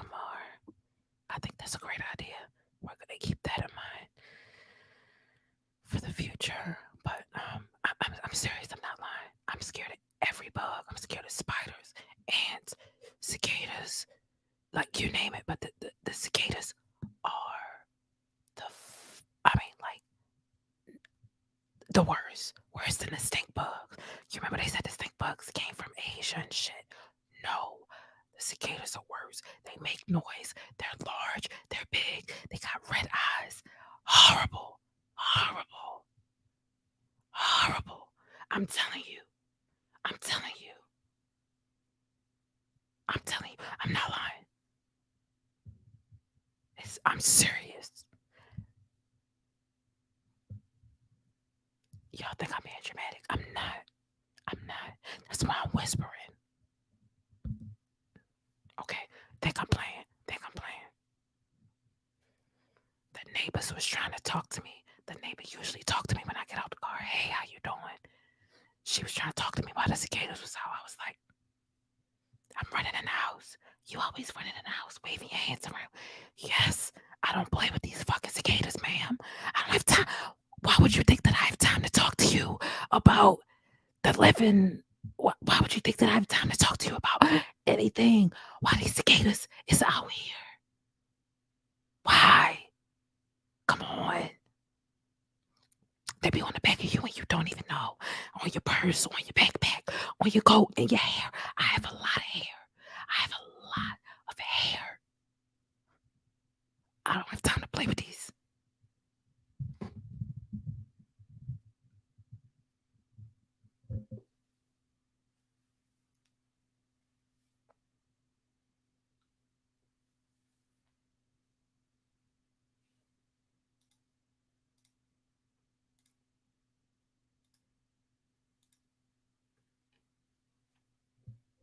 We used to talk every day outside until the cicadas started. I think I am going to start an ASMR story time type of situation.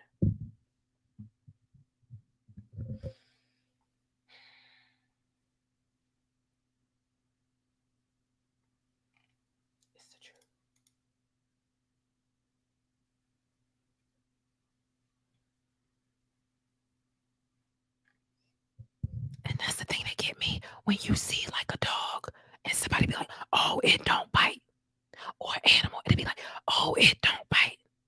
Cicadas are harmless. Okay, bitch, that's not helping me be less scared of it. Like, what the fuck? Cicadas are blind. They don't hurt you. They can't bite. I don't give a fuck. They're big as hell. They big as some little erasers that you used to buy by itself in school. You remember in school, you had pencils and you had them erasers, them little rectangular erasers. That's how big a cicada is. I don't give a fuck if it bites or not. It's fucking scary. It's not gonna stop me from being any more or less scared of the thing. It's scary. It don't bite. I don't give a fuck.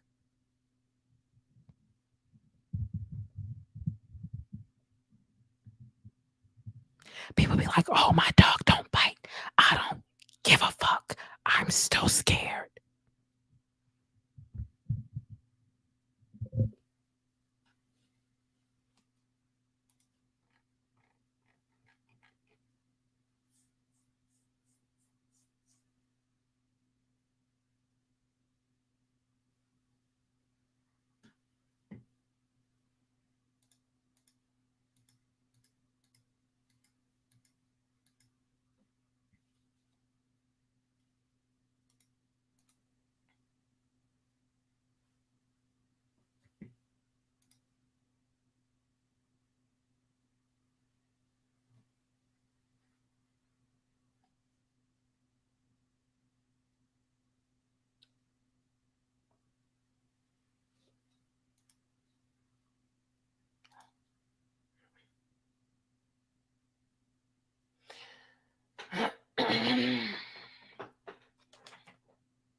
And so we're back to our regularly scheduled program, and me keeping it fucking real with you all about the locust, the cicada insect. Some of y'all think it's a game.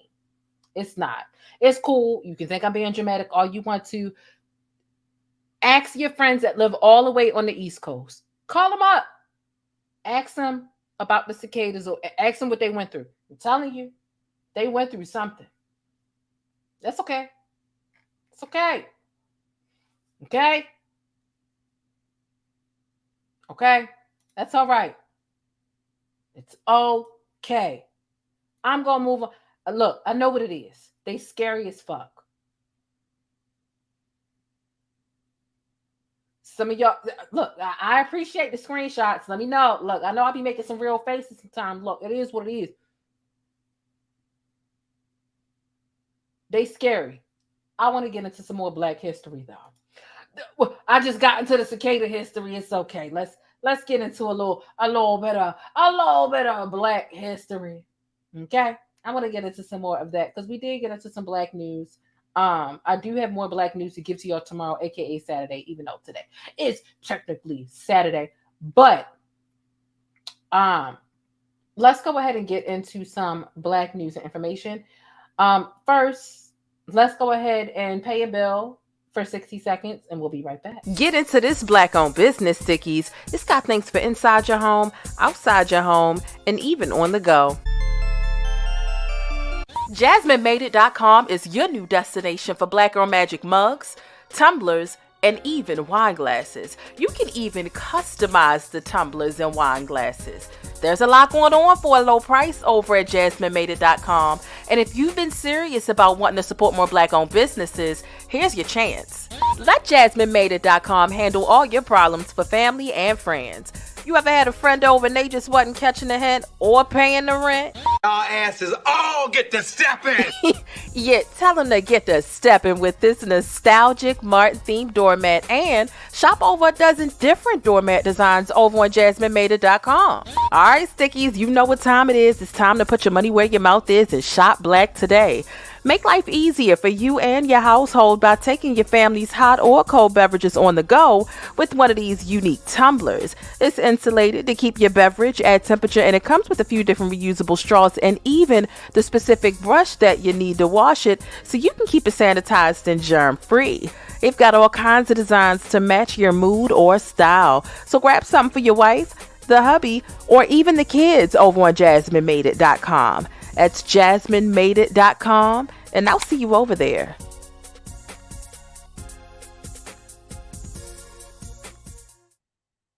All right, and we're back, and don't forget to use code Jane, my personal code, for 10% off of your entire order. No minimum purchase necessary, so you can personalize, or even there are a lot of things over there that are already made for Black girl magic or Black folk magic, right? So if you are trying to personalize wine glasses, tumblers, or whatever the case is for a special somebody, your own special somebody, a wedding you're attending, your own business, your friend's business, make sure you use my code for 10% off over on JasmineMadeIt.com and shop Black today. But as I was saying earlier, I do want to get into a little bit of Black history before we go ahead and get up out of here. So without further ado, let's get into it. Now let's spend a little bit of time with you, moment. You in that crowd. They got me in the system. Why they gotta do me like that? And I know I can be what I wanna be what I wanna be. We've got a lot for y'all, which I don't cover. Just think about the feeling.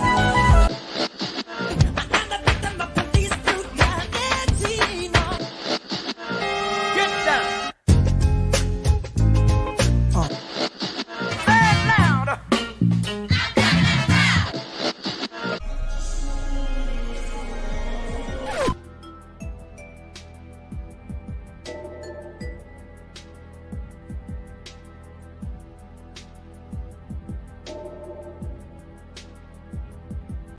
All right, so let's get into it. Y'all know I love Black history and Black excellence. And Black history is not just a February thing.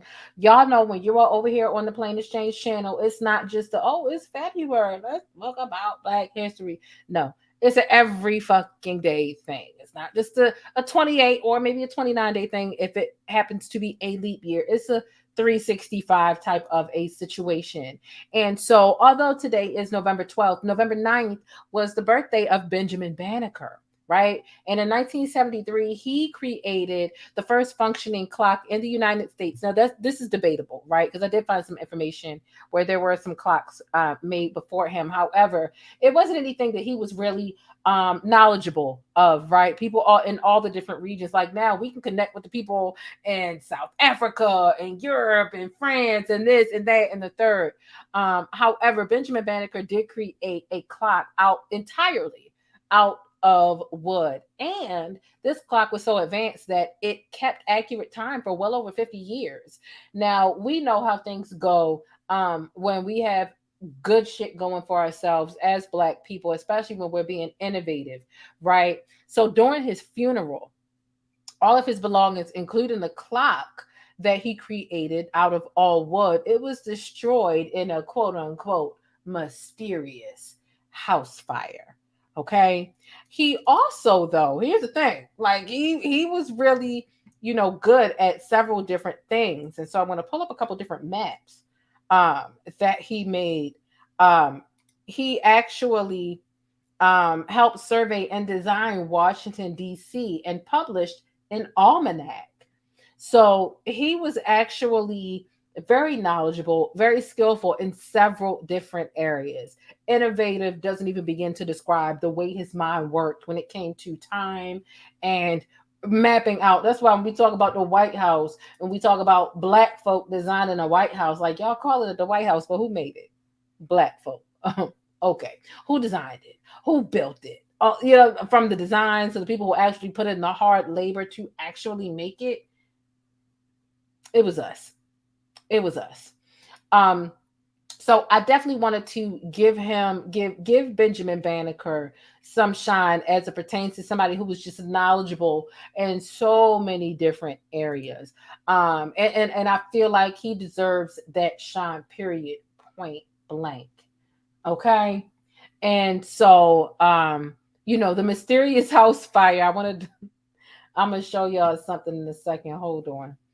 I wanted to show you something because there's this page that I follow where they spit out a lot of really good Black facts. And this is actually the page in which I got this information from. And like I said, it said that, you know,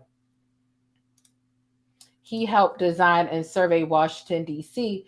And like I said, it also stated that during his funeral, all of his belongings, including the clock, were destroyed in a quote unquote mysterious fire.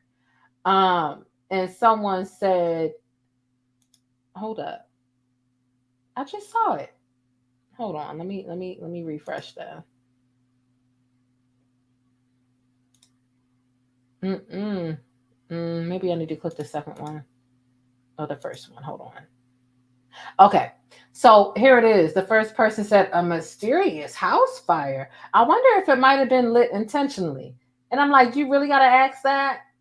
Like, because this is another piece of fan mail that somebody sent me of my face when I met. I wonder if it was a mysterious. Was it lit intentionally? And I'm like, do you really got to ask that? Like, they lit this nigga's house on fire to destroy his inventions so that they could whitewash where these things came from. Like, stop playing. Like, do you really gotta ask that? I wonder if it was lit intentionally. Nigga, it was absolutely lit intentionally. Like, don't even play these games. And they said, they told me this. I was being sarcastic. That's what they ended up telling me. It was a rhetorical question. I said, okay. But in general, nigga, don't ask that question. You know, goddamn well, it was very goddamn intentional.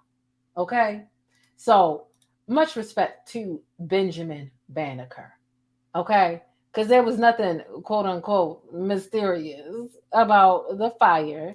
It was done on purpose because, like, you know, that's just what they do. Right? We talk about Martin Luther King and everybody else, and people being ran out of their homes and their family, and that's just how things work. And honestly, the same shit is going on present day, just in different ways. Just honestly in different ways that they try to whitewash our history and villainize us.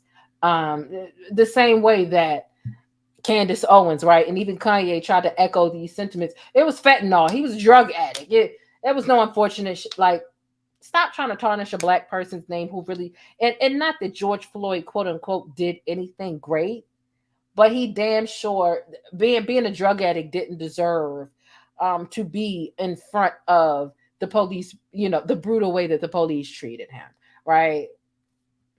So whether you've actually invented something or whether you were just killed by the police, and white folk need to be held accountable for that, let's try to find a way to make them look as shitty as possible and to take away, you know, whatever way they're placed in the media, where they're either a victim, an innovative individual, or whatever the case is. It's bullshit. It's bullshit. So, yeah. Just one of those things, and Black history is one of those things that I'm always going to be adamant about here on my channel. Look, I'm gonna tell you, I'm really gonna be on my shit in February. Wait until February. I'm really gonna be on my shit, because for all the people who only want to speak about Black people and Black greatness and Black inventions and Black excellence, they only want to speak about it in February. And I speak about this shit all the time. Please get prepared for me to be on my shit in February, because I'm definitely gonna be on it. I'm just letting you know. Please be here to support me in February when I'm on my shit. Jane be doing it 365. I am. And I'm hoping that y'all are there to support me and be there for me. I'm not the type to be calling people out necessarily, right? Like calling out specific platforms. I typically don't do that for the most part, unless I feel like it's in detriment, which is why in the future, right? Like I was telling you earlier, there's somebody that I really do follow, and I even pay money to follow them on Patreon. And they feel like it's anti-Black, right? To talk about Black on Black violence, gun violence in particular, and the negativity, you know, within the rap culture and the hip hop culture. They feel like it's anti-Black. And I feel like that's holding us back. For you to act like Black folk aren't allowed to speak about the violence that's happening in their own community, and for you to call it anti-Black, something's wrong with you, brother. And I fuck with you and I love you, but I got to call a spade, right? So I'm gonna end up calling him out in some way, shape, or form.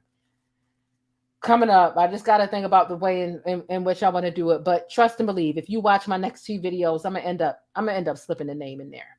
I might put the name in the title, I might not, but it's a thing. It's a thing. It's a thing. It's a thing. It's a thing. Okay. But nonetheless, what time is it? It's 5:18 in the morning. I was off yesterday, so I slept all day on Friday for Veterans Day because I was off. Thank goodness I was off. And I can't wait to go in on Monday and request off because I have a lot of vacation time, floating holiday time, sick leave time that I need to use before the end of the year. So I got a lot of time that that I need to use before I lose it because I'm in that situation. So in the Discord, am I cool with the personal questions? I'm cool with the personal questions because I don't necessarily have to answer them. So the answer is yes.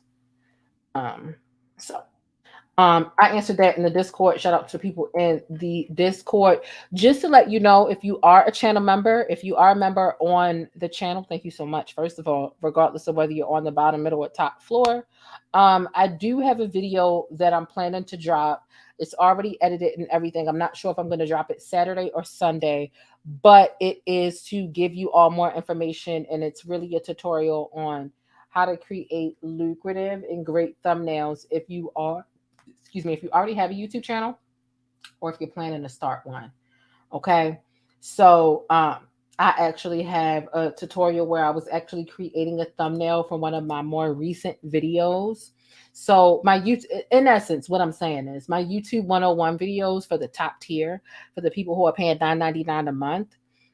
Those videos are starting back up. So if you want information, if you want knowledge on just the basics of YouTube, thumbnails, how to make lucrative videos, your description box, your tags, so on and so forth.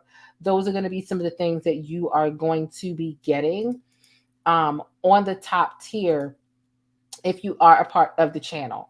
And I know that when you join the channel, if you join the $9.99 tier, you see that that's kind of written in, and it wasn't something that I was catering to before, but that's where I'm back at right now. So I've actually been editing a couple of videos this week to give the $9.99 tier for the YouTube 101.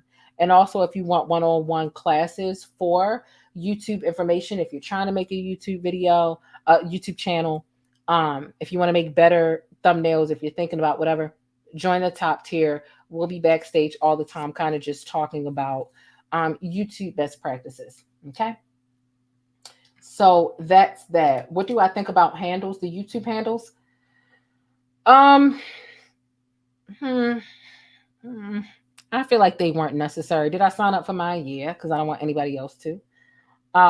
People will steal your handle in a heartbeat, but I don't feel like it was necessary. I feel like YouTube is trying to compete with Twitter and Instagram, and it's unnecessary because if people want to tag you on their community tab or in the title of their video, they already could. They didn't need to introduce this, but they want people to be able to tag in comment sections and in other random places that honestly don't fucking matter. That's my opinion, because YouTube definitely did just roll out the YouTube handles. You can choose everybody's handle should be the name of their channel. Like that there shouldn't be somebody that can sign up for YouTube and can sign up for an ad that is a handle that is the name of somebody else's channel. Like, that doesn't make sense. You get what I'm saying? So the same way, like the lead attorney does this all the time. Whenever he's talking about somebody who's on the platform, he puts their at name in his title because you're adding the channel. So you're able to add channels, and then there's a difference between adding the channel and adding a handle, because the handle can be different than the channel. Stupid confusion, in my opinion. Hey, that's what I think. So yeah, that's that. Just Jay said, I've been keeping your Twitter in my prayer. Please do, because I have a lot. I think I might make a whole separate stream about Twitter and how it might be on fire. And y'all know on Twitter, I'll be doing my fucking thing on Twitter. But nonetheless, I do believe that this is it. Did I have a sticky note? I did. But it's already been 3 hours and 30 minutes. So I'm going to skip the sticky note. We'll do a sticky note before the weekend ends and before we go into the next work week, if you all are looking for that motivational moment, which is exactly what the sticky note is. So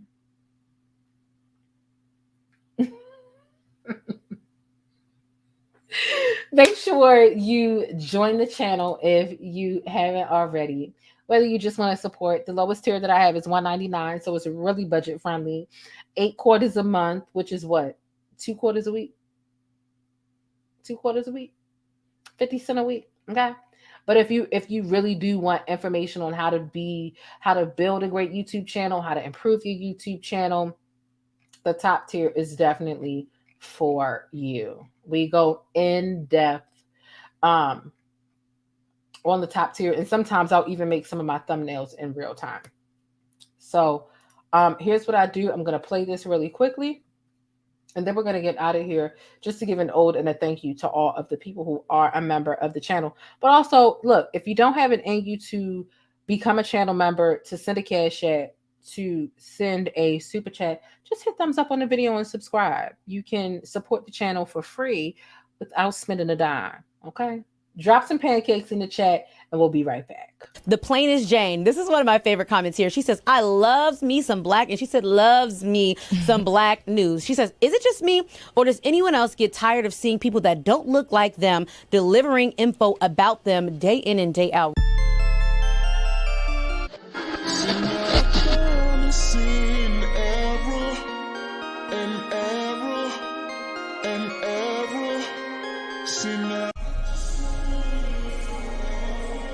So wait a minute, you ain't joined the channel yet so that you can access special perks over here with the plainest Jane?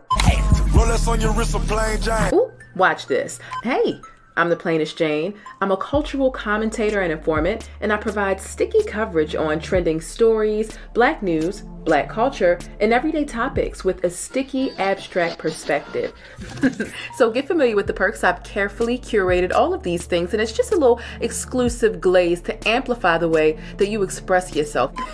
So get comfortable, get used to our official emoji over here. That is the pancake stack, because it's always sticky in Hollywood and in real life, and especially when you spend the time over here with the plainest Jane. Like I said, I hope you enjoy the exclusive glaze that I've provided for you to amplify the way you express yourself, and I hope you enjoy the digital vibe. Hey, listen, I always want you to keep it sticky, but be sure to think critically and independently, regardless of what you hear from me or anybody else. But most importantly, I hope that you're feeling all right, and hopefully you've had some time to tackle some of your invisible problems. I know I got a couple of new subscribers, and I just want to say thank y'all. I really do appreciate you. And if you're not quite feeling all right, this channel right here, once you join, it's going to help you kick back and decompress always, but it'll also keep you in the know with what's happening with the best black news, celebrity entertainment, and a splash of controversy. So again, get comfortable. The first drink is on me, all right? Act like you got some sense, and I'll see you around. But don't forget to keep it sticky 24/7 by following me on Instagram, but hit that notification bell so that you always know when I upload and you get your dose of syrup first. Now, with all that stickiness being said, the most important thing I want you to remember about this neck of the woods and the plainest Jane is Black Lives Matter. And if you don't agree, Buy pumpkin. That would take you out. I don't play that shit. Now you gotta go for real. it's just that simple. Hey, look, whether you join or not, I do want you to stay beautiful, black, and blessed.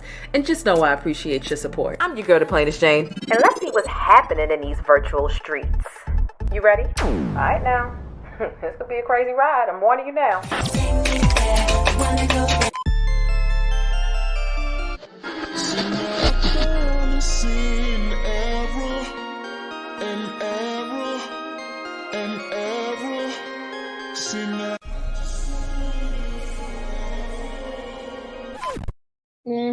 You want a treat? You want a treat? Come on, come up here.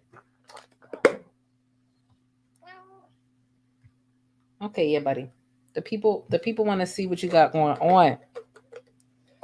And you really need to say thank you to the person who sent you the kente cloth collar. Again, I just want to read it again just to let, because, well, I mean, obviously it was Miss Sharon, but I just want to let them know. It says, a kente cloth collar for the black, blickety blackest cat, Leo. Love Heidi and her human mom, Sharon. So we thank you for this collar. We like. You look so black and handsome. Look at you with this. The way you look in the camera. Look in the camera. Look. Oh, you look so handsome. Honestly, you've never looked this handsome before, Leo. I'm gonna let you know now. You never looked this handsome before. This is amazing. We're gonna take some professional pictures in this. You look really nice with this on. Come down here. Come on. I will give you another treat if you come down here and then you get up for it. You look so cute with this. Oh, you look so black and even black. Okay. Come on. But you gotta. But you're not showing nobody what you call. Okay. All right. Yeah. Okay. All right. You look so handsome. You look so pro black. You look so for your people. Is you for the people? Is you wait? But is you for the? But are you for the people though? But are you? But are you for the people though? Is you for the people? Is you so? Somebody said, "Oh yeah, with it, Leo."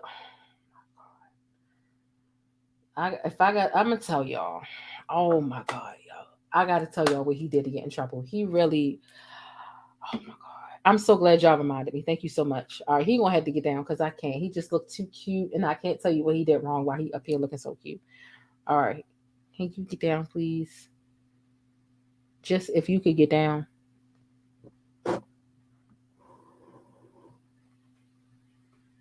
Somebody said they like my nails. Thank you. Somebody said it way earlier. Can't remember who it was. But are you for the people though? That's what I want to know. I just should we be voting for Leo or should we not? You know, I understand because I wasn't voting for his ass the other night. Let me tell you, and let me tell you why I wasn't voting for his ass the other night. Yo, this nigga. So I was supposed to go live with y'all a couple of nights. I ain't gonna hold you. I was supposed to do this live for a couple. It wasn't last night because I remember I was still mad at him and it was the second day. So it was the day before that. So it wasn't Friday. So if I'm still acting like today's Friday, right? And it wasn't Thursday, it was Wednesday. So Wednesday, I decided, fuck it. I don't want to cook. I'm gonna do Chinese or whatever you want. Chinese, right? Got sushi, I got the rock and roll, the shrimp tempura and shrimp fried rice. I go to drive to get that. I come back, I open the door. Sometimes Theo like to be outside and sometimes he don't, right? He decided he wanted to go outside for a little while. And honestly, he's really good about coming back inside the house. And he really only like me out there for like, I don't know, 20, somewhere around 15, 20, right? But it depends, you know, and sometimes it's like, shit, I'm going to forget. I'm about to go upstairs. Let me bring him in the house before I go upstairs and whatever.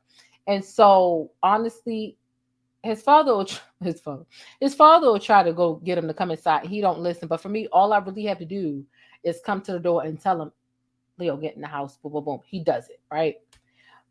And typically, he likes to go out during the daytime, and that's when it makes more sense as opposed to nighttime or whatever. And he typically don't like going outside when it's wet. So long story short, he just wanted to step outside, whatever. He steps outside and he books. He books all the way across the street. He goes under this car. Now, before I got him to the point where he would listen to me, to the point where like all I got to do is ask him one time, like, Leo, you want to come in the house? Because it's time to come in. And he'll come in, right? But before it wasn't always like that. So he books. He runs across the street. He's under this car. I go under there. I'm trying to talk him from under the car. He's not having it. I'm like, oh my God.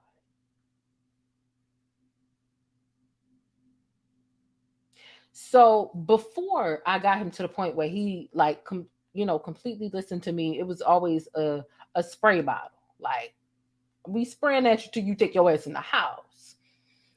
And so And then I realized I don't even have to use the spray, but I literally haven't used the spray bottle to get him in the house for like 4 months now. Like he just listens to me anyway. He don't listen to his father though. His father can't do it like I do. But anyway, so he not coming out from under the car. I'm running in the house. It's cold as shit. I done just brought the food home. It's fresh, right? The sushi is fresh. The shrimp fried rice is fresh. I go in there. I grab the bottle and I grab some treats. I'm out here. Where he at? He just, look at him, just sitting behind that plant. I'm talking about you.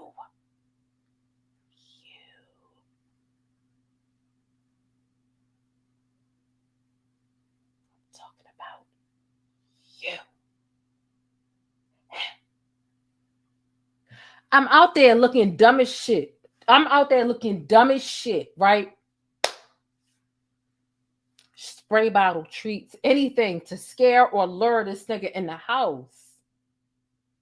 Yo, he's playing games. I'm out here looking dumb on one knee under the car. Got my phone with put the flashlight on the phone.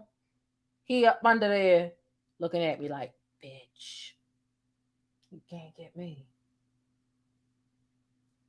And I'm like trying to, and I'm like, oh my God. I'm across the street looking under the neighbor's car, it's been like 5 minutes now. And I'm like, shit, I'm going to have to go in the house, drop off this food, grab some tools, the tools being the fucking spray bottle and the treats. Call his father, I'm in the house. Hello, can you wake up? I think I done lost the cat for good. Because I know by the time I get back out there, he's not going to be under the car, which he wasn't. He crossed the fucking street. He over there. I'm out there calling his name. Could hear him or whatever. And then see him at the house on the corner, you know what I'm saying, like across the street. And he's hot, and he like right in front of the house. So I'm like walking up to him like, yo, I know you fucking, and he gonna run. He gonna run and behind their little AC unit that's in front of the house. And so he on this side and I'm about to go this way. So he go on this side and I'm going this way. And he keep juking me. We doing this. Literally me and the cat out here doing this. I'm like, yo. Because I'm like, yo, I'm not moving. And I'm like, I called your father out here, and it's only going to be a matter of time before we, you know. And then he going to run to the. So I'm out here, mind you, I've already been looking under the neighbor's car with my flashlight. I'm in front of their house with my flashlight now, juking with this fucking cat. I know they think I'm about to fucking break in their house. Then he runs to the fucking bush on the side, right on the side of their house. And he doing the same shit. I'm like, yo.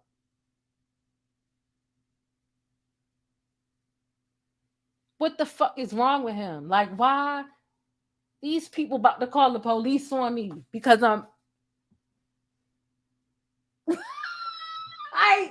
this nigga. Yo, it's out of pocket. And so, you know, I wasn't fucking with him that night. I wasn't, and I had the whole show planned out. I had it's probably about like 2 new stories I added into this thing, right? But before that, I had all this shit laid out, dead ass, on Wednesday. Yo, let me tell you about when I caught him and brought him in the house.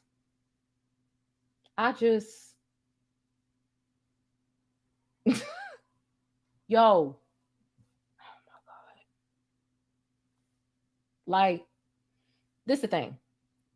I don't have to hit my cat. Now, mind you, I done had him for about 8 years. He's about, you know, he's literally about like 8 years old. Because I got him when he was like 6 weeks old, 5, 6 weeks old.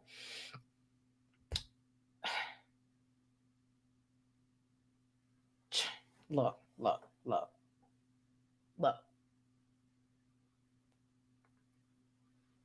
I don't have to hit him, right? But in the 8 years, you could imagine I've hit him at one point or another, right? But I don't have to know anymore because I realize how his emotions work. And if I yell at him a certain way, and if I yell at him a certain way, it hurts his feelings so bad. So all I really have to do is fuss, honestly, to this cat, and it hurt his feelings. He damn near cry. Real bad. Matter of fact, he do cry, but it's sometimes you can see a cat really get teary-eyed, and other times they'll just cry like a dog whimpering, right? Yo, fussed at him so bad, got him in this house, like, because I finally was able to grab his ass up, but I had to grab him up, and then I had my flashlight and something else in this hand of him, and so I had to hold him up against the door and open the door. Oh my God, yelled at him so bad. Like, it's dark as shit outside. Can't nobody see your black ass. Nobody. This is a dangerous game that you playing. A dangerous game that Leo was playing. He had to be punished because you had to see the way he was juking me, you guys. He was playing games. He was out here. Had me out here like looking crazy, about to get the folks called on me. Out of pocket. Unacceptable. Unacceptable. Punished. Punished. Punished. Punished. Punished. And that's on period.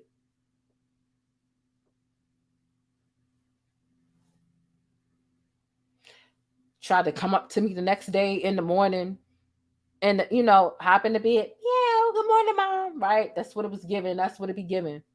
I said, get on my face. I don't like you. He hurried up and got that. Because you know what it is. I don't like you. You know what you did yesterday, and it was dead wrong.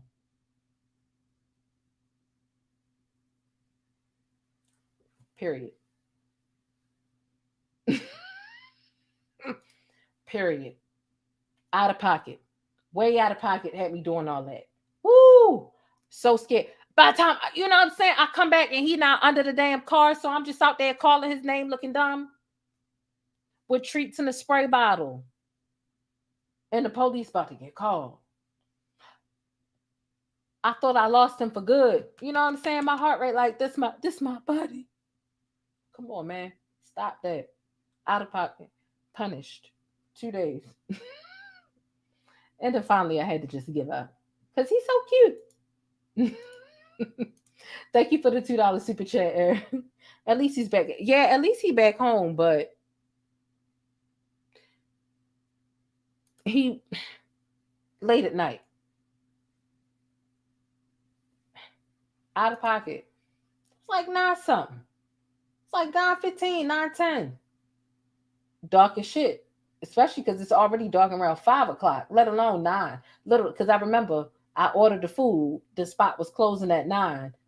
And they, they was calling me at 8:57 when I was pulling up and da-da-da. So yeah. He was out of pocket. And he deserved, and he was punished.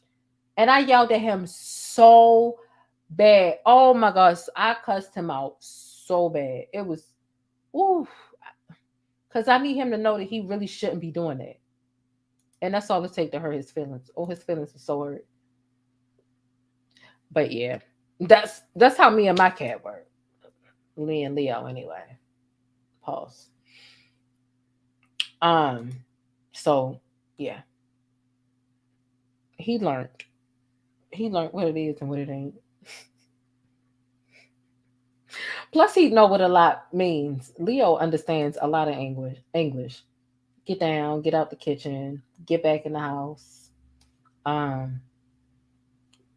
He, eating food, treats, certain food, certain treats. Yeah. Leo understands probably about like a good, I would say like 25 commands, 25 specific commands. Yeah. I mean, animals read a lot of like tone and energy anyway. I think that's like a big part of it. But me and him, it's been me and him for 8 years, and since he was born, he hasn't. So he pretty much not only does he understand tone, I think he understands facial expressions too. So yeah. Oh no, Rashida, I'm so sorry to hear that. Oh God, I'm so sorry to hear that. Oh, I couldn't imagine. Oh man, I would be ill. Um, yeah, but look, me and the cat, it's a specific thing. Let's get him up here one more time, and then we're gonna go to sleep, right, Leo? You want some more? You want some treat? Okay, well, come on up here. All right, well, come on.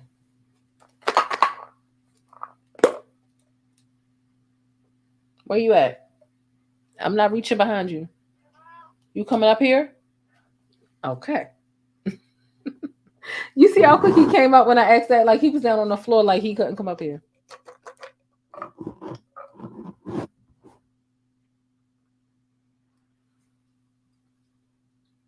Okay. It's the kente cloth for me. We love it. But is you really for the people? That's the question, Leo. Hold on.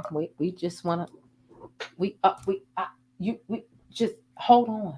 Oh.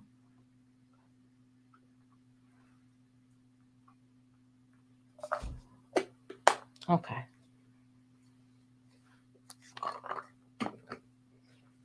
That's it. Can you get down, please? Can you get down? Leo, can you get down?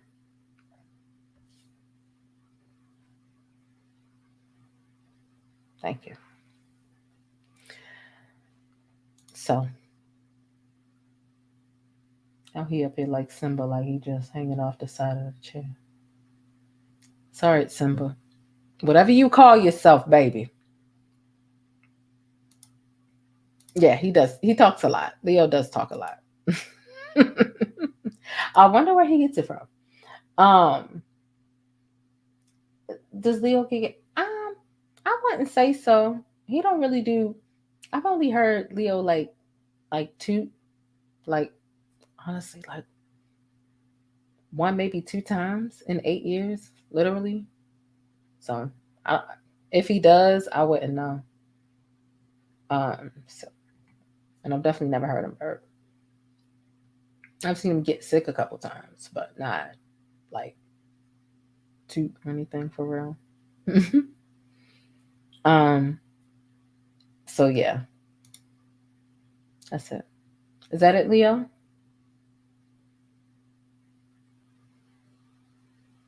What's wrong? You okay? Did the people like to see what you got to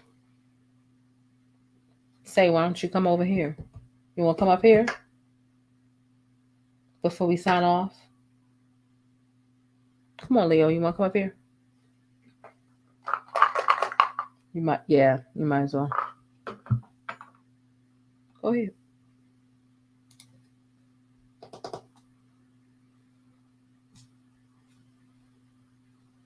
Aww.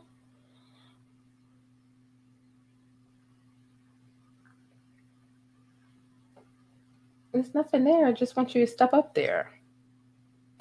Just step up. There.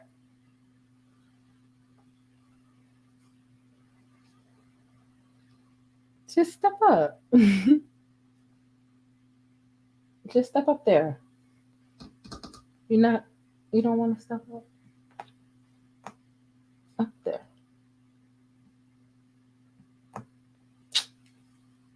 Come on, it'll be fun. All right, here.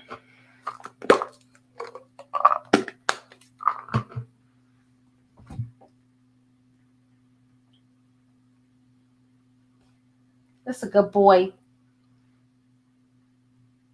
All right now what's going on?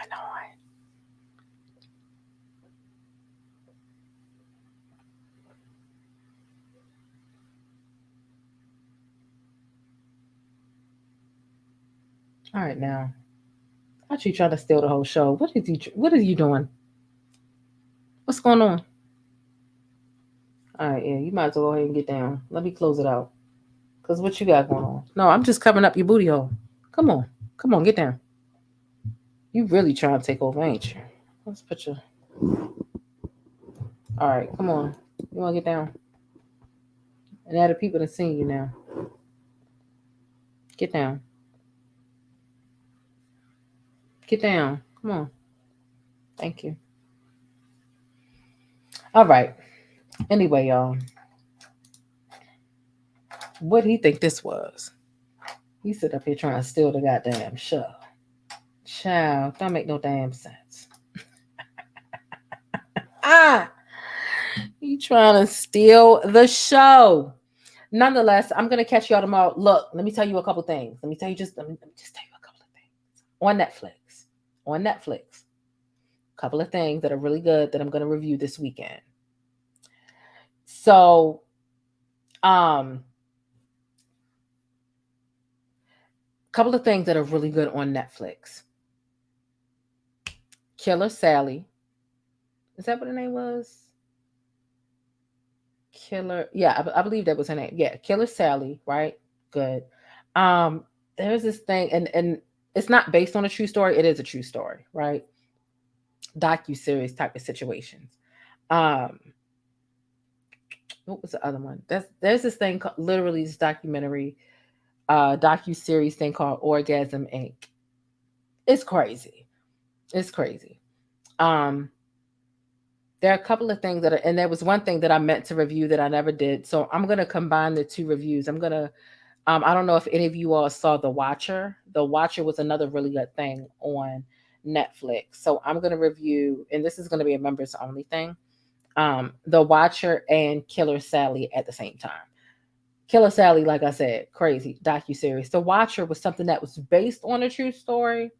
Really good docuseries though, if you haven't seen it already.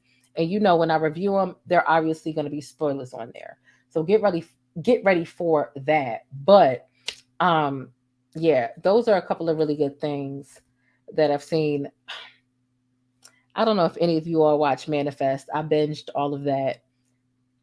Wasn't excited about it. If any of you have seen or watched Manifest, you know it is like, it fell off significantly. But if you're invested, and you just like, that's me. Like, I'm invested and I'm just like there. But Manifest fell off the same way Blacklist fell off as far as the writing. They just kept going season after season after season when they really should have just stopped. But the latest season of Manifest just released on Netflix. I binged it all.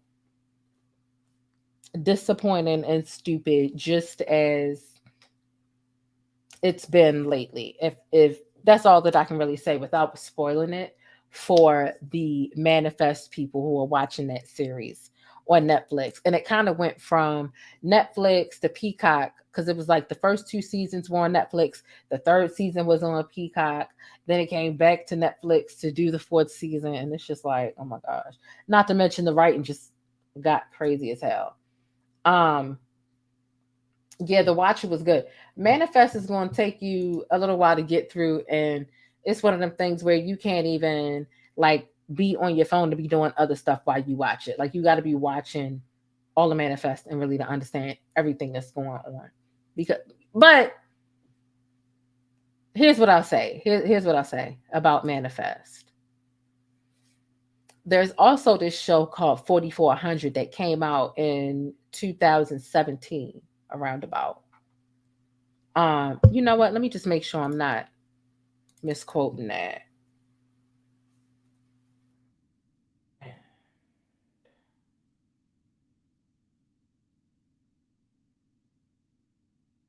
Wow, no. Wow. Okay. It was actually 2004. So Manifest is a newer show, right? All I'll say is watch 4400. And now, mind you, the CGI obviously isn't like the shit that we watching now, because it's 2022. This shit came out in 2004, right? Watch 4400. Man, all I'll say is Manifest literally stole their entire, what it's about, they stole it from 4400. If you watch 4400, it's literally an earlier adaptation of the same. But 4400 had its certain. I've seen both, and I've seen both like through and through, so it's really good. Killer Sally was absolutely off the hook, completely off the hook. 44 was good. That's why, like, watching Manifest, I seen a couple of seasons of Manifest before I seen 4400. But I was just like, damn, like they literally took the whole everything. Rashida said, what it's about? It's about a different time period. It's like a whole nother universe, and to a certain extent, just a whole nother universe to a certain extent. That's all I can say. Like, you watch Buffy the Vampire Slayer, or no, Charmed. Like they have different capabilities and things like that. Kind of like a universe similar to that. Along with Buffy, and then you had like Angel and different stuff like that was on WB. Shows like that. That's the only way I can really describe it. But yeah, we'll be talking about some of those things backstage. Now, that'll be for everybody. The only thing that'll be on a higher tier is the YouTube 101 stuff, and then the stuff on the middle tier. Most recently was the conversation that we had with Don P, which a lot of people requested. But nonetheless, I hope that y'all have a good day. I'll see you all later on today about some other things. The top tier will catch their YouTube 101 session backstage in form of an edited video, and then we'll do more throughout the week next week. But look, y'all stay beautiful, black, and blessed. I'm gonna catch y'all in the next video. Deuces. But that's it. If you want to catch more of my commentary on Black culture or vital and trending information, be sure to subscribe by hitting that little circle in the middle of the screen, or I'll catch you in one of these rectangles to the right in another video. I'll see you there.